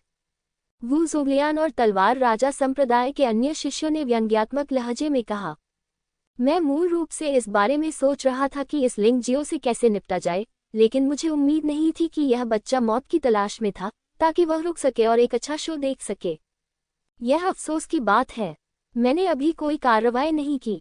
मैं तो बस उसे 4 गुटों की मार्शल आर्ट प्रतियोगिता में हराना चाहता था। ऐसा लगता है कि कोई मौका नहीं है। वू ज़ोग्लियन थोड़ा निराश था। उसकी राय में ट्रांसेंडेंट दायरे के 9वें स्तर के शुरुआती चरण में एक योद्धा निश्चित रूप से मृत्यु की तलाश करेगा यदि वह 10% शक्ति के साथ आधे चरण वाले त्यानजुन को चुनौती देता है। इसके अलावा अमर कैदी राजा अभी भी इस क्षेत्र के योद्धाओं में सबसे शक्तिशाली है। मैंने सुना है कि युहुआ संप्रदाय बहुत गरीब है। यहाँ तक कि मुख्य शिष्य भी मध्यम श्रेणी के आध्यात्मिक पत्थरों का उपयोग नहीं कर सकते हैं और केवल निम्न श्रेणी के आध्यात्मिक पत्थरों के साथ ही अभ्यास कर सकते हैं। कोई आश्चर्य नहीं कि उनके शिष्यों का जीवन काफी सस्ता है। वे आध्यात्मिक पत्थरों के लिए अपनी जान भी जोखिम में डालते हैं। हाँ, उनकी दयनीय जिंदगी मौत की सजा पाए लोगों से भी बदतर है। वे मरने के लायक हैं।